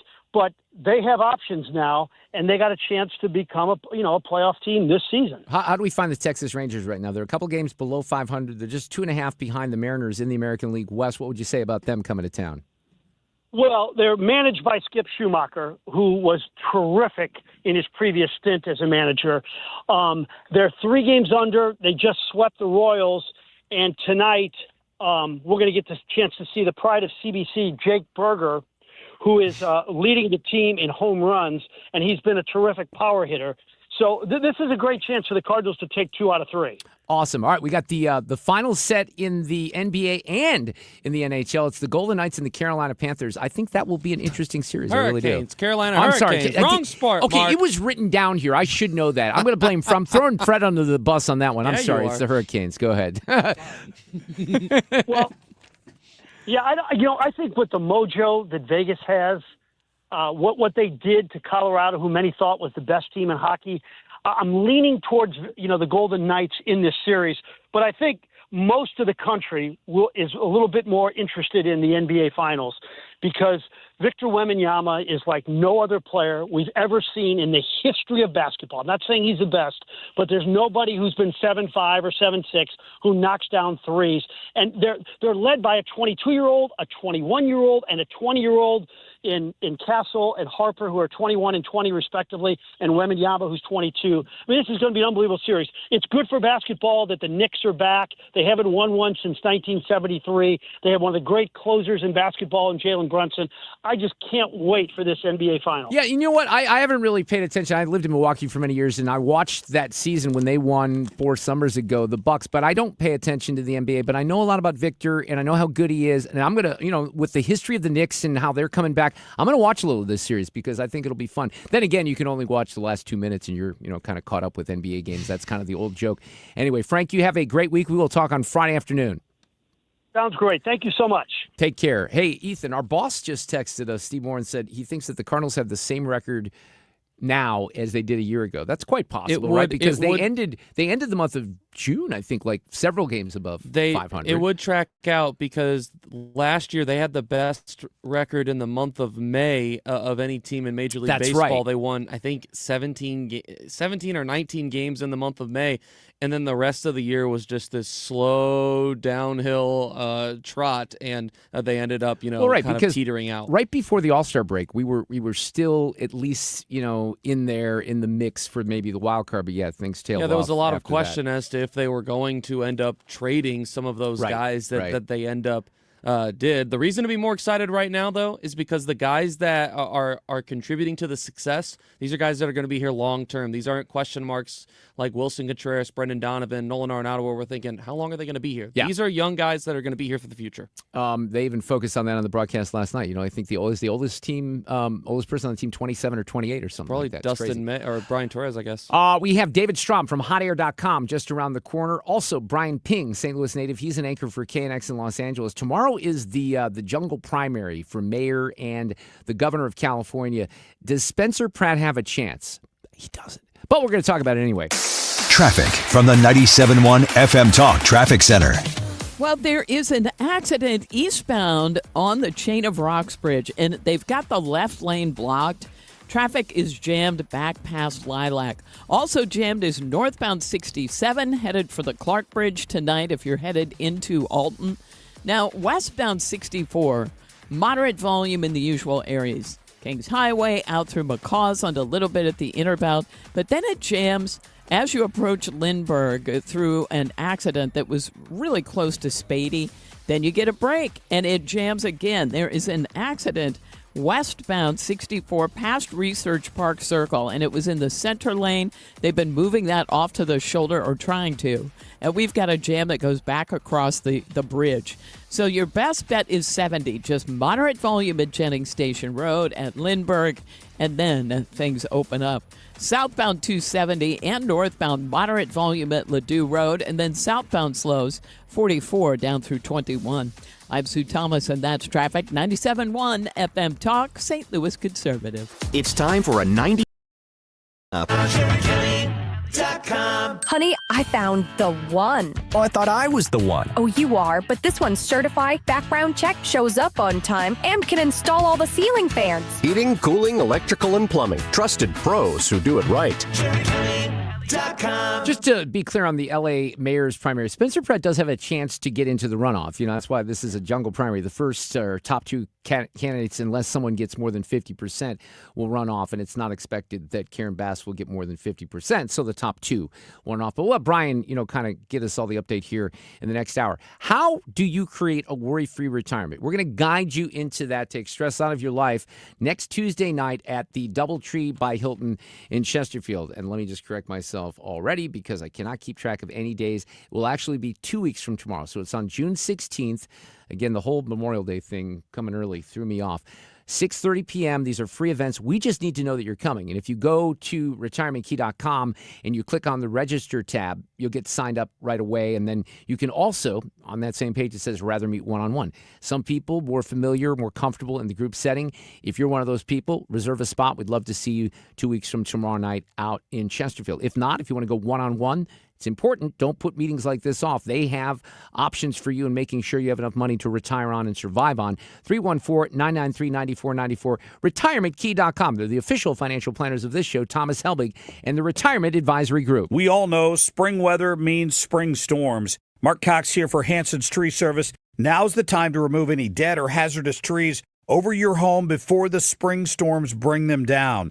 It's a great time to have an arborist come out and put together a plant health care program for your trees and shrubs. You can also order mulch and compost directly from the website and have it delivered to your driveway. Just go to hansonstree.com. Again, that's hansonstree.com. I'm Ultima Morgan of Morgan & Morgan. Every time one of my children started driving, it was terrifying. I am quite aware of the dangers being on the road. Thousands of accidents happen across the country. We see it every day. These families' lives will be changed in an instant. We fight for these families as if they were our own. We've become America's largest injury law firm by winning cases just like these. If you've been injured in a car accident, call us. Injured? Dial pound law or visit forthepeople.com for an office near you. For the last 33 years, you've discovered that at Banner Construction, we pride ourselves on quality craftsmanship. We believe the single most important decision homeowners must make when considering an exterior restoration project is who do you hire. At Banner, we provide well-engineered, meaningful, long-term solutions to transform your home into the pride of the neighborhood. Let us help you fall in love with your home all over again. Call or visit bannerconstruction.com and have a banner day. KFTK FM Florissant from the Kaufman Townsley St. Louis's Injury Lawyers Studio. Call 314-777-7777. That's 314-777-7777. An agreement to pull back. I'm Lisa Lacera, Fox News. President Trump says Israel and Hezbollah agreed to a partial ceasefire in Lebanon. The president says he had a very productive call with Israeli Prime Minister Benjamin Netanyahu and that no Israeli troops will go to Beirut. Israel's government ordered strikes in Beirut's suburbs Monday, a day after ground forces reached deeper into the country than at any point in the last 26 years. To representatives, President Trump says he also had a very good call with Hezbollah and says the militant group agreed that all shooting will stop, adding Israel will not attack them and they will not attack Israel. Both Israel and Hezbollah accused each other of breaking a ceasefire.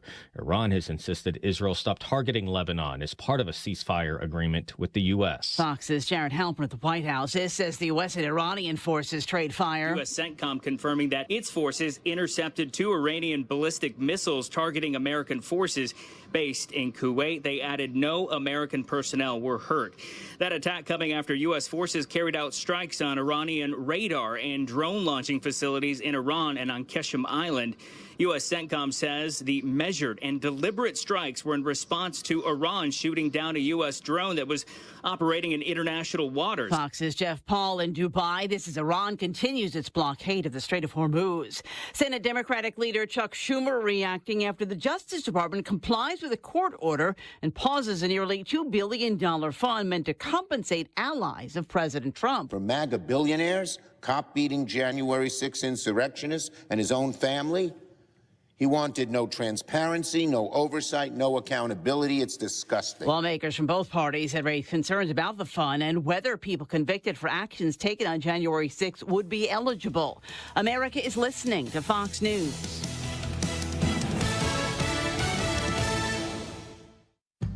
An official message from Medicare. I turned 65 this year. I knew it was time to figure out Medicare, and I had questions, like when to enroll and how to enroll. So I went straight to the official source, Medicare.gov, to get the facts about Medicare. I found answers to all my questions, and I'm ready to get started.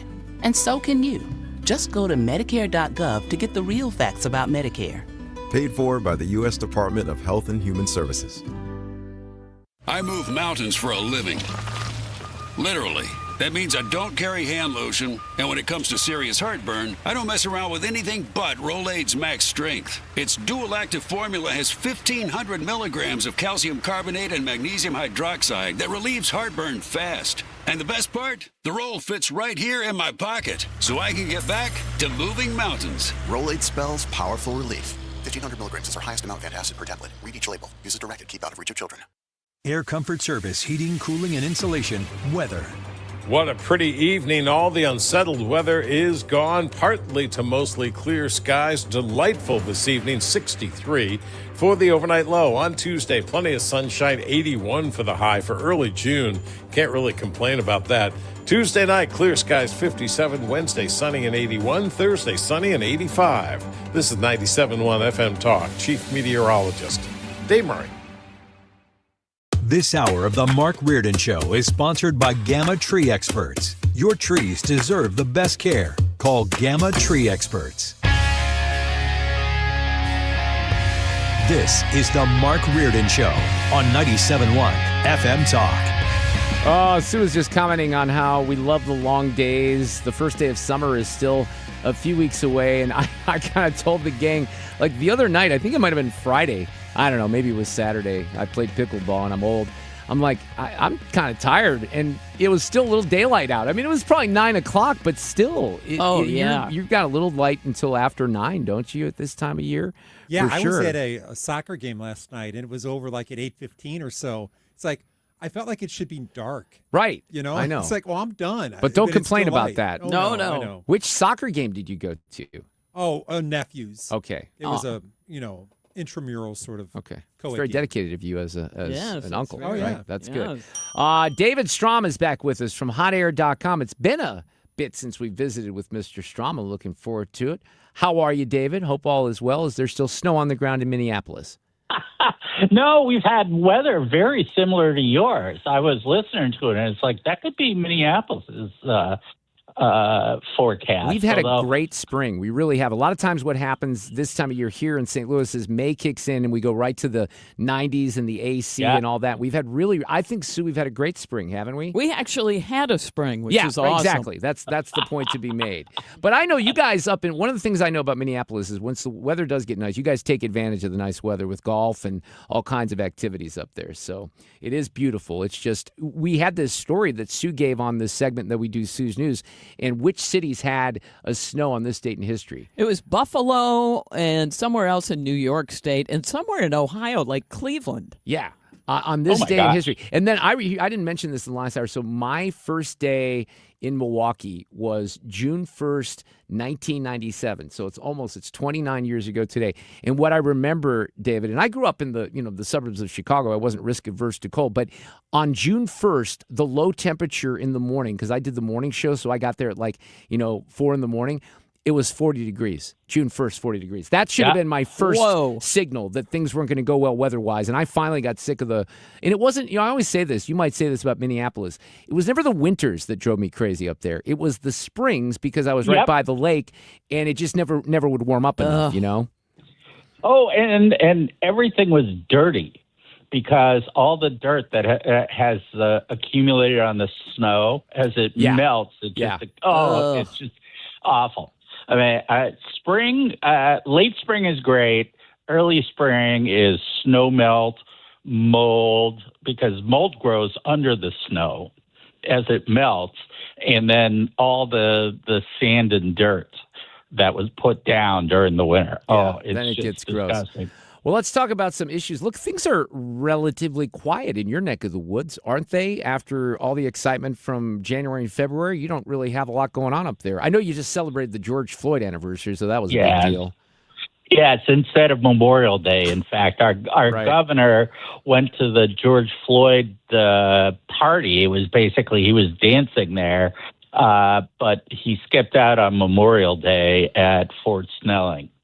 It was so embarrassing. That is so embarrassing. It really is. But that's what we've kind of come to know about Jacob Fry and all the things that happen up there. All right, so I have Dwayne Patterson on a regular basis. I know that speaks to my desperation, David, here in St. Louis.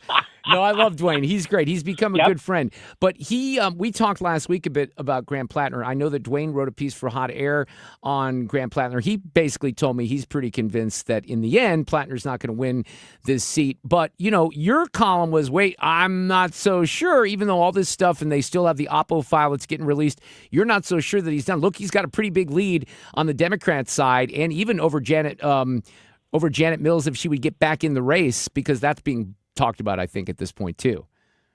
Yeah, well, I mean, the Graham Plattner, fiasco up there, looking at it from the outside, is really all about the internal battles within the Democratic Party. And I like to say it's the Bolsheviks versus the Mensheviks.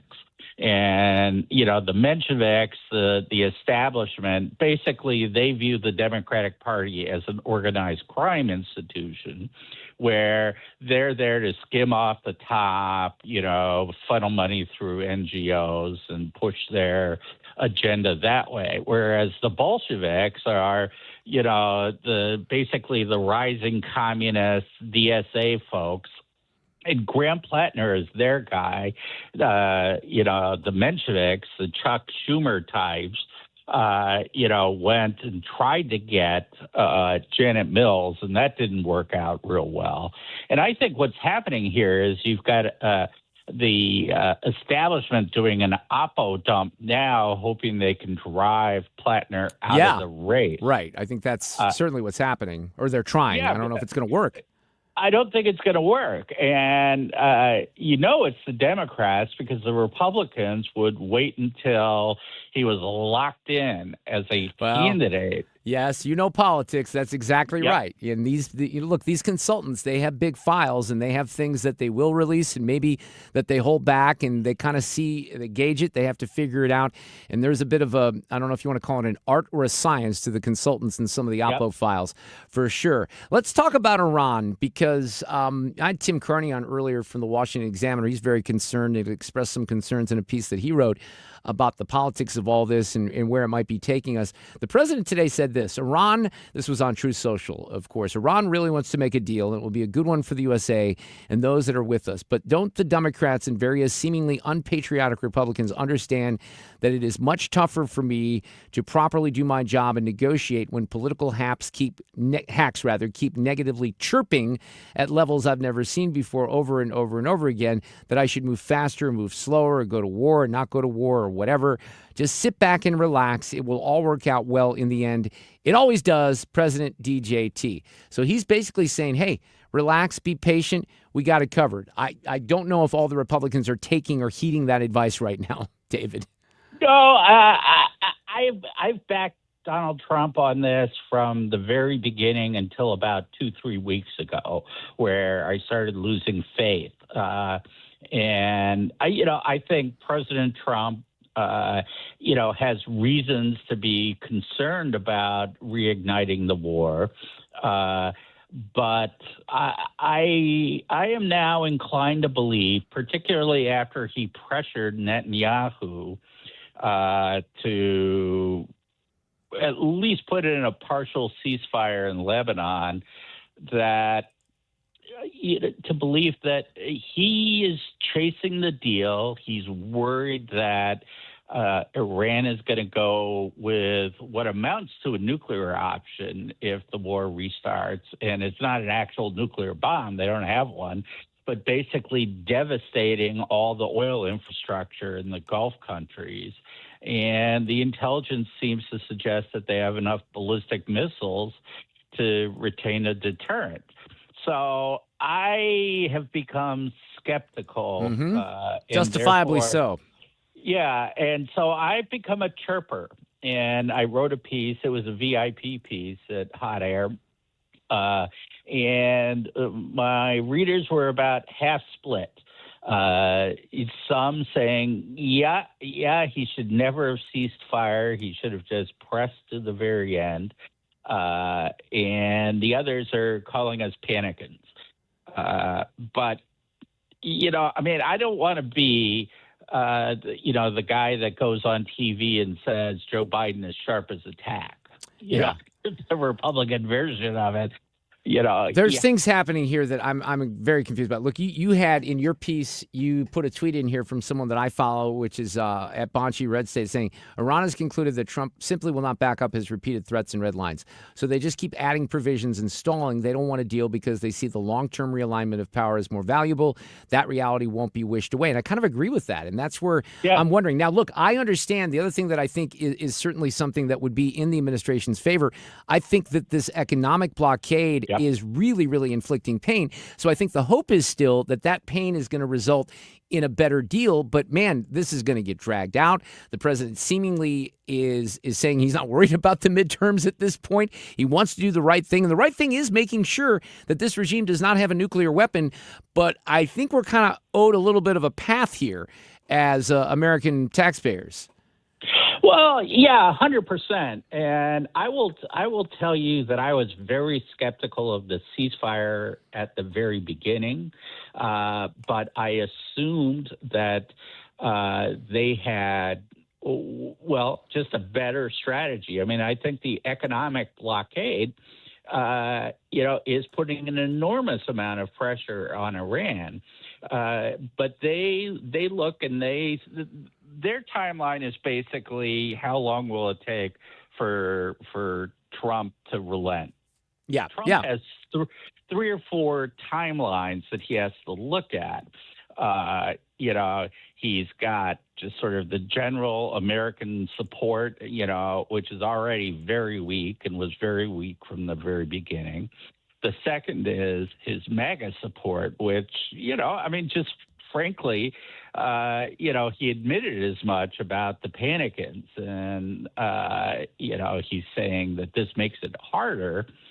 But, you can't drive people's doubt away just by saying, trust me. You have to show them. I mean, he's made so many threats that he hasn't followed through that, people are looking at, well, you probably don't mean it. Yeah, that's the problem. He usually follows through on the threats. I'm really surprised that there hasn't been more, ramp up of the military action. But he says be patient. He knows what he's doing. Let's talk a little bit. David Strom from hotair.com is here about your planned move, or perhaps not moving to Canada, because I'm kind of with you here. You wrote a column that said if James Tallarico wins, I'm moving to Canada. I think there's very little risk here that he's going to be the next senator from Texas. However, if you believe the conventional wisdom, the challenge is a little tougher because Cornyn would have won, if you believe the experts, easier over Tallarico than Ken Paxton. So what do you think about that? I don't see the evidence. I mean, the guy got impeached and won re-election. The establishment hates him. But, if you look at all the things that they've thrown at him, it's like, well, he's in the middle of a divorce. Really?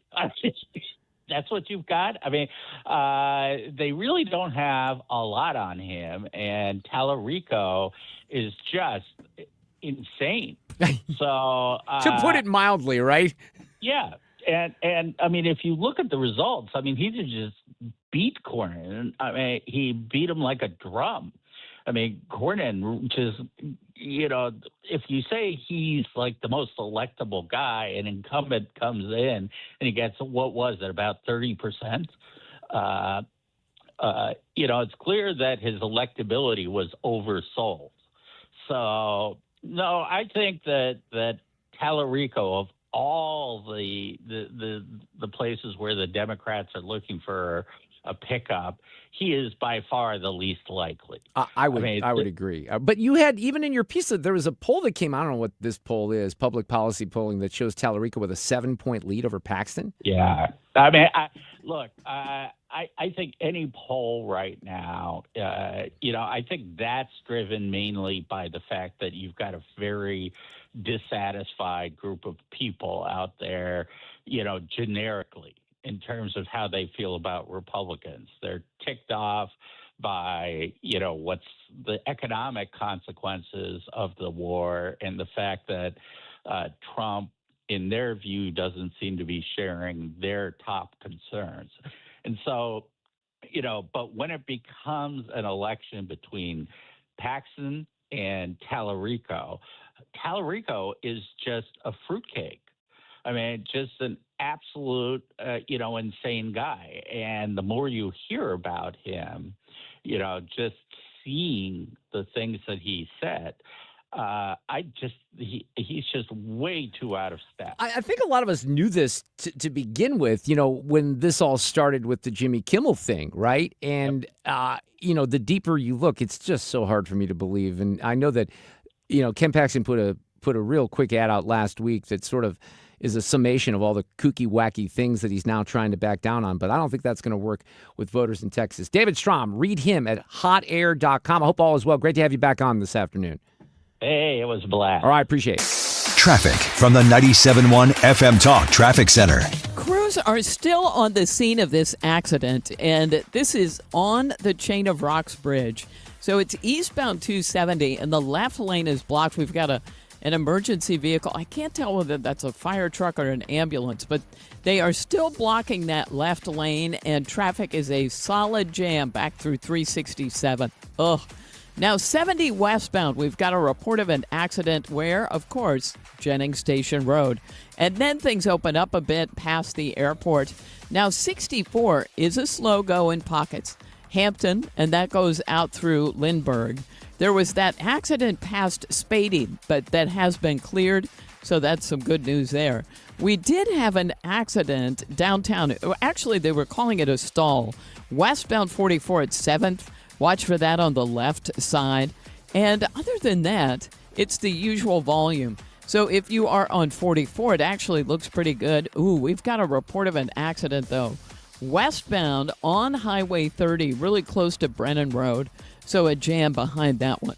I'm Sue Thomas, and that's traffic. This report is brought to you by Barron Mirror Glass and Door. Simply the finest when it comes to mirror glass and shower doors. They have a place in Chesterfield Valley full of the latest, most custom designs. There you'll see why they say creativity unlimited, quality unsurpassed. 97.1 FM Talk, St. Louis Conservative. See, that Gravois thing at Brennan Road, that would have affected me up until 2 weeks ago because now that Hillsborough's open, so see, my life has changed. It's Literally, improved. I took Max to daycare. You know, he goes to No Leash Needed, right, which is right there at 44 and 141. And I timed it today, driving back from No Leash Needed to my house. Okay. 6 minutes. That was an 18-minute trip for a year and 2 months. Anyway, it's over. My life is back. Let's talk about Stewie's a really amazing offer to you if you're going to purchase a home. Now, this is not for a refi. For a refi, you're still going to get the bagel loan. With the bagel loan, you pay no fees, no appraisal fees, no closing costs, no title fees, no broker fees. So if you need cash, and even if you're in a situation where you have a low rate right now and you're like, I don't want to go up to that rate. Well, when you do the math, and Stewie's going to do it with you, you're going to save money. If you're not, then you're not going to do it, right? But let him show you the difference that you get with Stewart's American Mortgage. This is one big difference right now. If you're going to purchase a home, this is for people who are buying a home. A limited time offer. He has a really great deal, 1% discount on an interest rate for the first year. So you lock in a loan, 30-year mortgage, 1% lower for the first year. You still get the bagel loan, no closing costs. That's a great win-win. He's there to try to save you money. He's been doing it for a long time here in St. Louis, and he can close you in as little as 10 days. That could make the difference between an offer and something that's accepted right there. Google the bagel loan or call or text his personal cell phone, 314-324-4440. Stewart's American Mortgage, NMLS number 226715. According to MasterCard, nearly half of small businesses have been a victim of a cyber attack. As cybercrime escalates, ThrottleNet is calling on businesses to strengthen their security posture by taking a free online IT security audit right from your desk. This 3-minute online assessment provides an immediate score to see security gaps and vulnerabilities in your network. For 26 years, ThrottleNet has supported your business IT everything right here in St. Louis. In fact, no client of ThrottleNet has ever paid a ransom. So visit throttlenet.com/971 to take the free assessment today. Just hearing the word IRS can make people break out in a cold sweat. No one wants to deal with the IRS, and now you don't have to. The good news is Legal Tax Defense has been successfully negotiating with the IRS for more than 15 years. It doesn't matter how much you owe, whether it's $5,000 or $5 million. You deserve the best in the business on your side,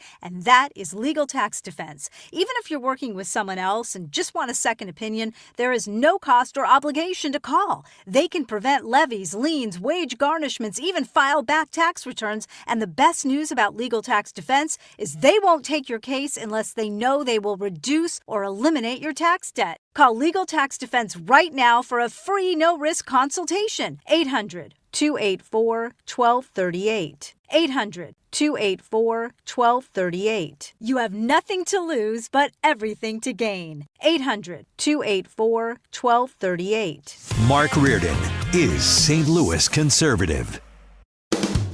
Well. Almost let the entire afternoon go by with not addressing Dr. Jill and her interviews from the weekend. Now, one of the things I said last week, I think we talked about this a little bit on the roundtable as we started to understand that Dr. Jill was completely lying about everything that happened a couple of summers ago, but she's got a new book that she's shilling. But you might remember one of the things that I said is it'll be very interesting to see if anyone. Now, Rita Braver did the interview that was on CBS Sunday Morning, and I'll play you some of that. But we had clips that were leaked of that last week on purpose. You know, they were doing it to promote it. I think it was pretty clear that Rita Braver did not push her. No. So my question would be, is anyone going to actually push Dr. Jill on this? Someone did. You are going to be shocked. But let me play what happened in case you missed some of this, because this was some of the audio that we didn't have that aired yesterday, talking about like even the moment when Joe finally gets out of it and, you know, calls Kamala. So he decided that he was going to drop out. That's right. It was Sunday, July 21st, 2024. before your husband made the announcement, he called Vice President Harris to tell her what he had decided. And you said almost as soon as he gave her the news, she demanded that he endorse her right away. And I mean, did you think something was off about that? You know, I'm sure she thought about it. You know, it wasn't like a call out of the blue. I'm sure with everything happening at that time, it had to cross her mind. So yeah, I mean, the pressure was there. You know, the debate happens, the Clooney piece, et cetera. So you kind of had to expect if you're Kamala Harris, but then wouldn't you also think, I mean, I think that's kind of a reasonable ask of the vice president, right? A little bit more with Rita Braver, who, by the way, sounds a lot like Dr. Jill. You said it was back and forth because she wanted him to endorse her at the same time he announced that he was dropping out, and he wanted to just make the announcement of the dropout first, right? Oh, yeah, and sure. you said you even walked out of the room because So what's interesting here is, like, you're going to hear the difference here. Rita Braver is not asking her questions. No. She's feeding her lines from her book and saying, expand on these. This is not a good interview, which is probably why she wanted to do this interview with Rita Braver, because she knew she wouldn't be pressed. Got too tense, maybe? Well, it was just, I'm telling you, it was so hard. I mean, this is what Joe had worked for all his life. He loved being a statesman. He loved the job of helping the American people. And to give it up, I mean, Rita, he did it for over 50 years of his life. That's a long time. And so at some point, when all of this is going on, it gets a little overwhelming. And yes, I had to walk out. I mean, I can see that from a human standpoint, that it would be overwhelming. But let's talk about what really happened, because the debate ends that one night in June. We were talking about last week. We were at that listener party at Dave & Buster's, and, you know, Dr. Jill pumps him up right away. You did such a great job. You answered every question. You knew all the facts. Now, what I said last week is patronizing. But you know what? Look, Good it's a grief, spouse. you're What are a you going to little say? kid. But it was embarrassing, right? So she's asked about this. Weeks after that. Now, wait, this is where, okay, let me tell you. This is Craig Melvin. Craig Melvin's NBC. Like, he's on the Today Show, right? And he asks some tough questions here. He does it, I think, in a relatively non-confrontational way, but he does ask important questions. Days and weeks after that, you continued to insist that the president was fine. How do you square thinking that he may have had a stroke with what you were saying in the days and weeks after? How do you square those? Well, look, Craig, look at it from my point of view. So I'm watching, just like everybody else was, scared to death, like, what is going on?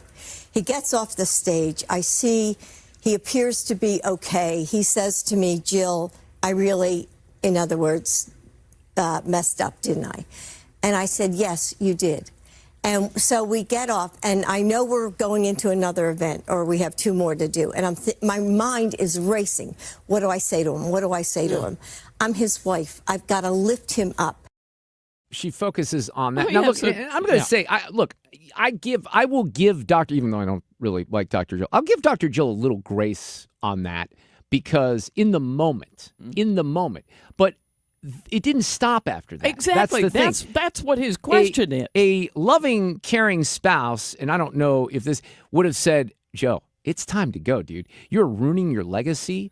You have health issues that need to be addressed. I know you've had this career, but it's time to go. But the family did exactly the opposite, we know. Yes. Especially Hunter Biden, by the way. Did exactly the opposite. So we go to the next event, and I'm thinking, what do I say that will lift him up? That is true. I want to say the things that are true. And so I said, you answered every question. My mind's racing. That's a pretty low bar. Thank you. Yeah. Well, and so, I had to sort of lift him up. I mean, I'm his wife. I'm not going to get out on the stage there and say, Joe, you really screwed that up. I mean, and we have all our supporters there. So, that's who we are. I mean, as I had to support him, I couldn't come out and, really publicly say, Joe, you did a terrible job in that debate. That's not what he's asking. Yeah, that's right. Now he follows up here, because that's not what we're asking, right? I think that's perfectly understandable what happened that night. You write that was essentially sort of a one-off. that this is not who he had become. No. But Special Counsel Robert Hur, as you probably know, he described the former president, quote, as an elderly man with a poor memory.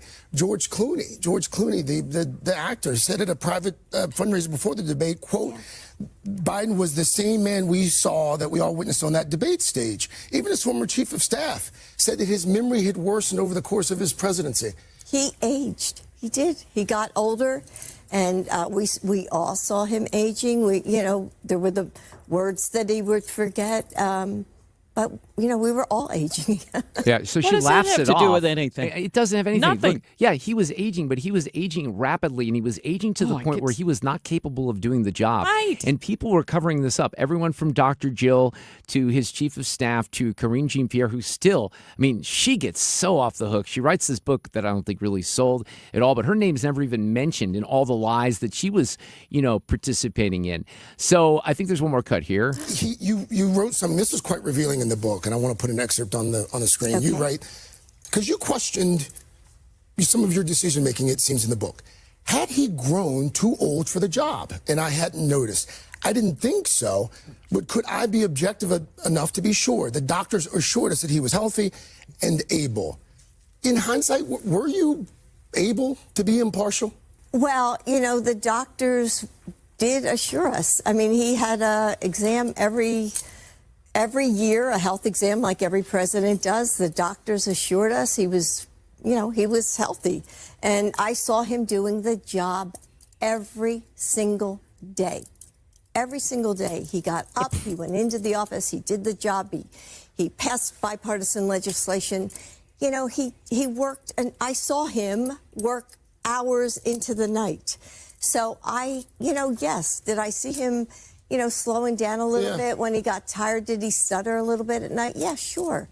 But he was still doing the job, and he was doing a good job. No, he wasn't doing a good job. He wasn't. That's the problem. And she's going to therefore say, yeah, here's why I worried about him. But then, yeah, I think he could do it 4 more years. And how dare you think he can't? Give me a break. Yeah, look, Craig Melvin only went so far, and I'll give him some credit because, he asked some of the questions. We'll see what the rest of the book tour, becomes, because the bigger story, someone just needs to tell her, look, Jill, it's understandable that in the aftermath of that shocking debate performance that as his spouse, you would support him. Yes. But that's not the story here. The story is you kept supporting when you knew that he was unable to do the job. Yes. Now, she says, I never saw that. Again, baloney. BS. Everybody else saw it. And by the way, some of us saw it 4 years ago. Yes. Okay, like we were highlighting this, and when we would highlight this, we would be mocked, and we would be told by CNN and the New York Times and others, look, and it wasn't just 4 years ago. Let's face it, that summer, before all this happened, 3 weeks before this debate performance,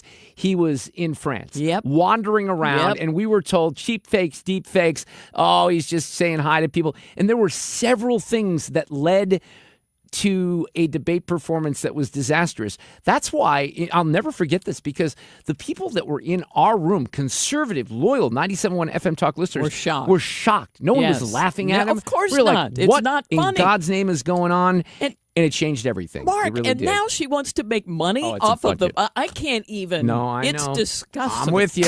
Traffic from the 97.1 FM Talk Traffic Center. On the roads tonight, the worst of it is up north. There was an accident on the Chain of Rocks Bridge where there are only 2 open lanes to begin with, and one of them was blocked by an accident, left us with a jam back to 367. Northbound 67 is jammed as you head for the Clark Bridge. 70 westbound is slow past the airport. There was an accident reported west of Woodson, causing a delay. 64, moderate volume. Hampton out through McCausland, a little bit at 270. Eastbound is slowing at Timberlake Manor, but westbound slows again in Chesterfield Valley out to 94, where we had an earlier accident. 55 looks good, and southbound 270 and northbound a little slow at Ladue Road. I'm Sue Thomas, and that's traffic. 97.1 FM Talk, St. Louis Conservative. All right, so it's Jungle Primary Day in California tomorrow. They have the governor's race and the LA mayor's race. They have other races too, but those are the 2 big ones.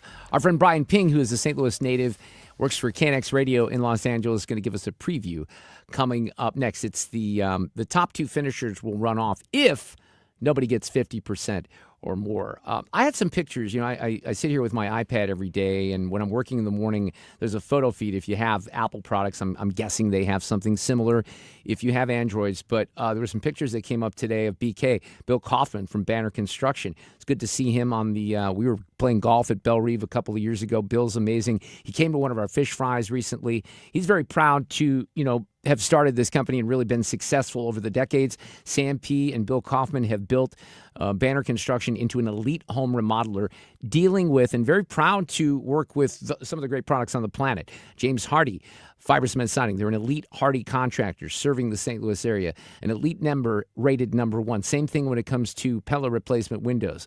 They are trusted by a company that's been in business for 101 years now. Pella started in 1925. So if you're interested in changing your home, making it look beautiful, maybe beautiful again, restoring its luster, making it the best looking home in the neighborhood, the team from Banner can help you today. BannerConstruction.com, or just call 314-569-1050 and have a Banner day. Mark Cox here from my friends at Zero Res. Summer is finally here. It's time to take advantage of Zero Res's best deal of the summer. They can handle every surface in your home: the carpets, the tile and grout, the upholstery and rugs, your air ducts, and more. And right now you need to reach out to them because, listen, vacuuming is not enough to maintain the cleanliness and the lifespan of your carpet. Go to Zero Res, 314-474-2020, and ask for the 97.1 special. Things in Washington, D.C. may seem unsettled at times by their lack of progress. But one department in the U.S. government is progressing. That is the IRS. Hi, this is Lance Story with the Lance Story Law Firm. The IRS is in full function to collect on unpaid taxes. If you've been putting off a tax problem, it's time to call the Lance Story Law Firm and get it resolved. Don't think the government is too busy to focus on my issues. Too many of my clients thought the same. So if you owe back taxes or haven't filed returns in years, it's time to call the Lance Story Law Firm and finally resolve your tax issues. Remember, if you have tax problems, you have legal problems. Call the Lance Story Law Firm. Our office is right here in St. Louis. Or call 314-260-6120 or visit LandStoryLaw.com to schedule your free consultation with your local tax resolution law firm, the Lance Story Law Firm. The choice of a lawyer is an important decision and should not be based solely upon advertisements. When it comes to planning your retirement, there's a lot to think about. Portfolio management, tax planning, and retirement income just to get started. Steve All and his team at the All Financial Group focus on those things and more. Their goal is to help you achieve your goals. Call 636-230-8824 or online, yourmoneymattersstl.com. Investment advisory products and services made available through Impact Partnership Wealth, LLC, IBW, a registered investment advisor. Insurance and annuities offered through Steve All, NPN number 153-07419. It's time for a $98 AC tune-up. 5:37. This portion of the show is sponsored by Jerry Kelly, heating, air conditioning, electrical, and plumbing. From the gateway to the airwaves, 97.1 FM Talk, St. Louis conservative. Oh, it's Jungle Primary Day tomorrow in Los Angeles. Spencer Pratt challenging Mayor Karen Bass. Well, I think for the undecided voters to understand that they have a choice to make. And that choice is a reality TV villain? Really? How did that work for us on a national level? All right, a couple of the, obviously comparing him to Trump there, a couple of the comments from the last final days of the campaign. I don't think he has any plans on homelessness. I think he has rhetoric that he says, like, everybody's a zombie and we're just going to sweep everybody up. Enough is enough. I'm the one with compassion. No matter what these people tell you, I don't want people dying on the street. I don't want our tax money going to needles to kill these people. I want to get them in treatment. I want to help them. We got to fight. We just can't sit back. Spencer Pratt saying LA needs change. I just want people to feel safe. I want families to be able to thrive in the city. A lot of people say, oh, he doesn't have any experience, but we all have the experience living in this city.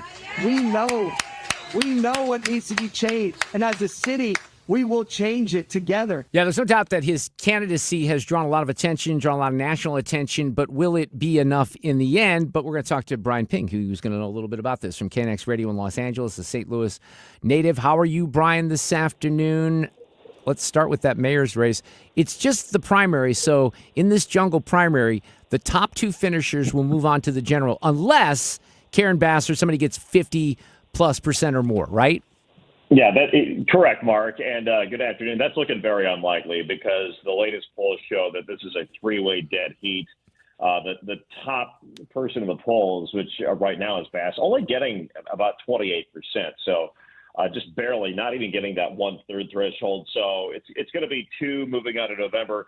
Who those two are is anybody's guess right now. All right, so tell me about Spencer Pratt, because, that's obviously something that has gotten a lot of national attention. I didn't really know much about this guy until 3 weeks ago. I didn't watch The Hills. I have seen him make some interesting points, though, about, what Los Angeles needs and what they need to be fixed. But it's also a Democrat stronghold in an urban area. And although this is a nonpartisan, in theory, primary, it'd be pretty hard to convince me that even if he makes it to the general election, that he could somehow win this race. Is that a bad hot take, or what would you say about that?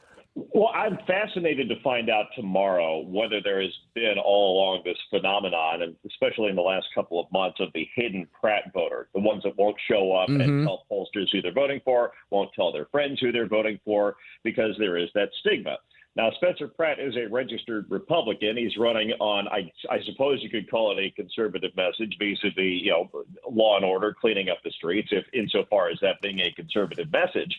But he has been careful to distance himself from any notion that he's running as a Republican. He notes many times, and correctly, that this is officially a nonpartisan race.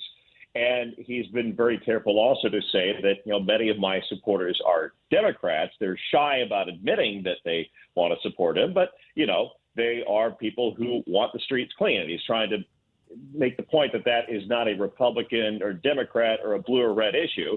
It's, a 90-10 or even a 100 to nothing issue that people want a safer environment. So it's going to really be interesting to see how much of that translates into a vote tomorrow. Yeah, so, when it comes to the way that this goes down, a lot of the focus, you correct me if I get any of this wrong, but a lot of the focus in this campaign has been on the fire recovery and the lack of response and the mismanagement by Karen Bass in her office. That's something that really kind of vaulted Spencer Pratt to the forefront here a little bit. Did he lose a home? I can't remember the specifics of that. Yes, he did. And that's the entire reason why he decided to launch this campaign, is because, yes, he did lose his home in Pacific Palisades to that awful fire there. He started out as a community activist. He would, take the microphone at events and call out leadership. And then, as he said, when he found out that Bass was going to eventually run unopposed, he decided to say, why not? And jump in. And a lot of people kind of, looked at it at first saying, we've seen this kind of thing before. But then he started gaining traction just because there was an absence of people trying to make a good case against Bass. And he did he had a great debate performance and put out some videos detailing how he would clean up the homeless problem. He addresses it as mostly a drug problem, saying many of these people need to get treatment before they get homes, because if they get a roof over their head, they're still just going to shoot up. So once people when they found out that there's actually some substance here behind him just being a former reality show star, then this kind of got some forward momentum, and that's where we are today. This isn't just Karen Bass in a walk. Yeah, that's interesting. All right, so let's get to the governor's race because, arguably up until a few weeks ago, nationally, that has gotten more attention. And, I used to hear Katie Porter's name quite a bit at the top of the list. I'm not so sure she fared well in the last few weeks, but you have Xavier Becerra, who might be the favorite, Tom Steyer, who I can editorialize here, you don't have to, is crazy, Katie Porter, Matt Mahan. It's, again, jungle primary. Steve Hilton's in this race. He's a Republican. What happens here?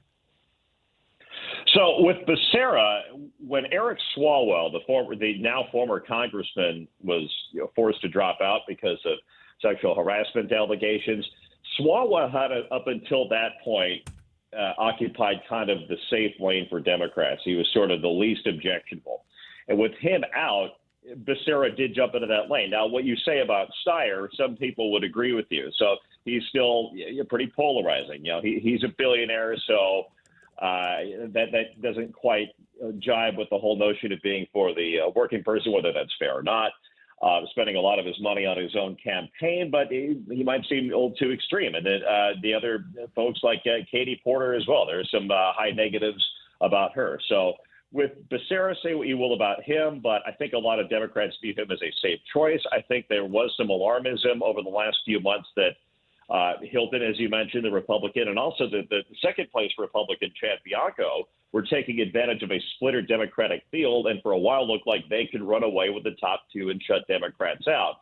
Now it might be looking like the opposite. We haven't seen very much in the way of spending for Hilton. Just imagine he's keeping his powder dry for November. But with the more concentrated Democratic field now, it looks like Steyer and Becerra, the vote is solidifying, and they're catching up to Hilton. And this could be a huge missed opportunity for Hilton. I think he's realizing this last minute. It might be too late. Again, this is another vote that we probably will not know the result tomorrow night. In fact, I'm betting on that this could be a drawn-out vote count. And in California, it is notoriously slow. It's so slow, the counting votes. So we're probably not going to have answers in the governor's race or probably the mayor's race until the end of the week, if not longer. Yeah, because I'm looking at some of the polling here, and really some of the polling is a bit all over the board. It looks like Becerra has been, trending, I think, in a positive direction. Hilton may have, if he ends up not finishing in the top two, I think you can kind of say he peaked too early. And then if Tom Steyer and Becerra are the choices, good Lord, buckle up, I guess is what I would say. Yeah, that too. If you have a two Democrat field to move on into November, it's going to be a lot of what ifs. Should Hilton have done more? Should he have spent more? And then also a lot of Republicans are simply going to check out in November, and that could have a lot of downstream effects as far as participating in other elections too. So that's another thing to look at here. It's just an odd, for those of us who have covered some of the elections recently, it's an odd time of year in our opinion to be voting. In Missouri, we vote in August. So you don't have our primary until the first week of August, and then the general comes up 3 weeks later. It's weird in some of these other states, including yours, that these primaries are at this time, or even having, that runoff the day after a holiday last week. It's just bizarre. But I guess that's what you guys do in the top two from each of these races will barrel towards spending hundreds of millions of dollars to win the election in November, right? Yeah, definitely. I think that we'll probably see a break, a bit of a dip. A little summer break, yeah. Okay. Yeah, a summer break, and figuring, I only have to run against this guy or this lady, so we can just concentrate on that. It could be where, come back at Labor Day and then, because advertising in California, especially in LA, is not cheap. So they've got to spend wisely here. Yeah. We're going to see a lot of them out in the community. We're going to see more of the viral ads and stuff, the stuff that's they can cheaply get out there. A lot of noise. But, yeah, you're right, Mark. It leaves, what is it, a 5-month gap between now and November? It's a long time. A long time before we get it really is. By the way, have you started with this is always kind of a weird thing when I've gone out there to Los Angeles. It's been a little while in June, but you get this June gloom thing. Is that kicked in yet?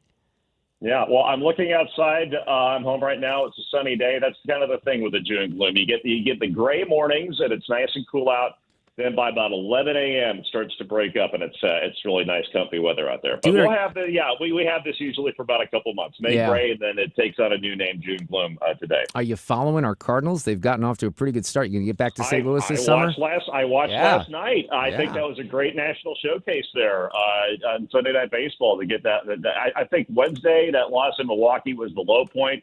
That was awful. That afternoon game, they blew it there late, and then I think that last night was the high point. It was awesome, because, taking a series against the Cubs is always huge, but especially now. Albert was in the booth chiming in. I thought that was cool. Yeah, we got the Rangers in town this week. Brian, always great to have you. Let's get to a game this summer. Come back to St. Louis. We'll talk soon. All right, sounds good. All right, we'll see you. Traffic from the 97.1 FM Talk Traffic Center. Well, the accident eastbound 270 on the Chain of Rocks Bridge is still there. They still have the left lane blocked. We've got a parking lot jam back through 367. We've got westbound 70 in fairly decent shape, but now an accident eastbound past Bermuda.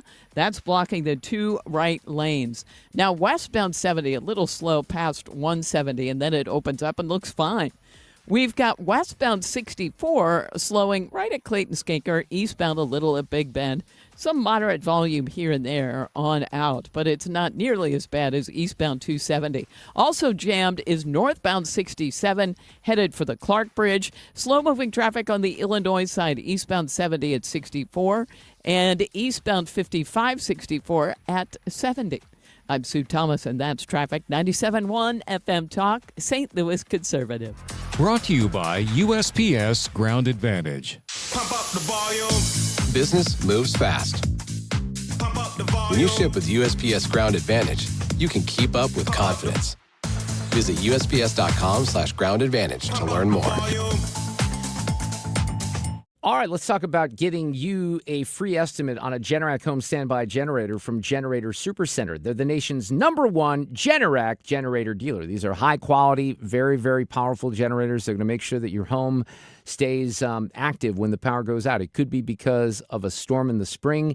It could be because of a traffic accident or something like that that knocks out some lines or a transformer. It could be because the power grid in this country is going to fail eventually because we know our infrastructure is so old. So why in the world wouldn't you get a free estimate on a Generac home standby generator at Generator Supercenter? That's all they do are generators. You know that when you get something like this, it's kind of like your car. You have to do oil changes on the car and your HVAC system. You need to service that.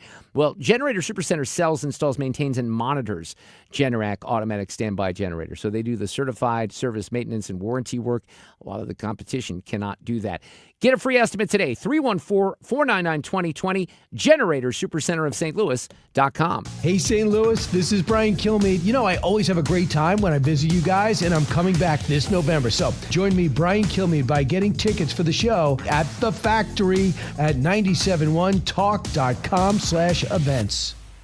Summer is on the way, or should I say the heat in St. Louis, it's on its way. Be here before we even know it. If you haven't had your air conditioners checked and set up and ready to go for this cooling season, or if you were told you might need a new one, or you just think this is the time of the year, this year is the time to just go ahead and replace it. Prices are down, 0% financing is available. It's still the best time to call me. Don't put it off. One easy number in Missouri and Illinois. It is 314-293-2600. Again, that's 314-293-2600 in Missouri and Illinois, or on the internet, bartinman.com. That is Bart with a B, Inman with an I.com. God bless. Nothing makes a gathering great like Eggland's Best Eggs. They're just so delicious with better nutrition, too. For us, it's eggs any style, as long as they're the best. Eggland's Best. Better taste, better nutrition, better eggs. Mark Reardon, Sue Thomas. This is The Mark Reardon Show.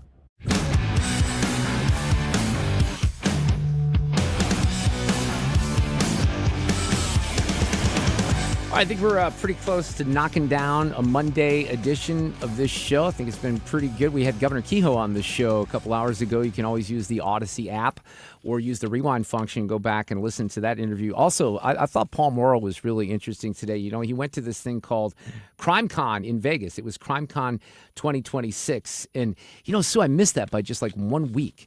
I've got to, George, we're going to do Tech Talk Tuesday tomorrow, and then I'm going over to ThrottleNet on Wednesday morning. I'm going to do like a little AI, tutorial. Yes.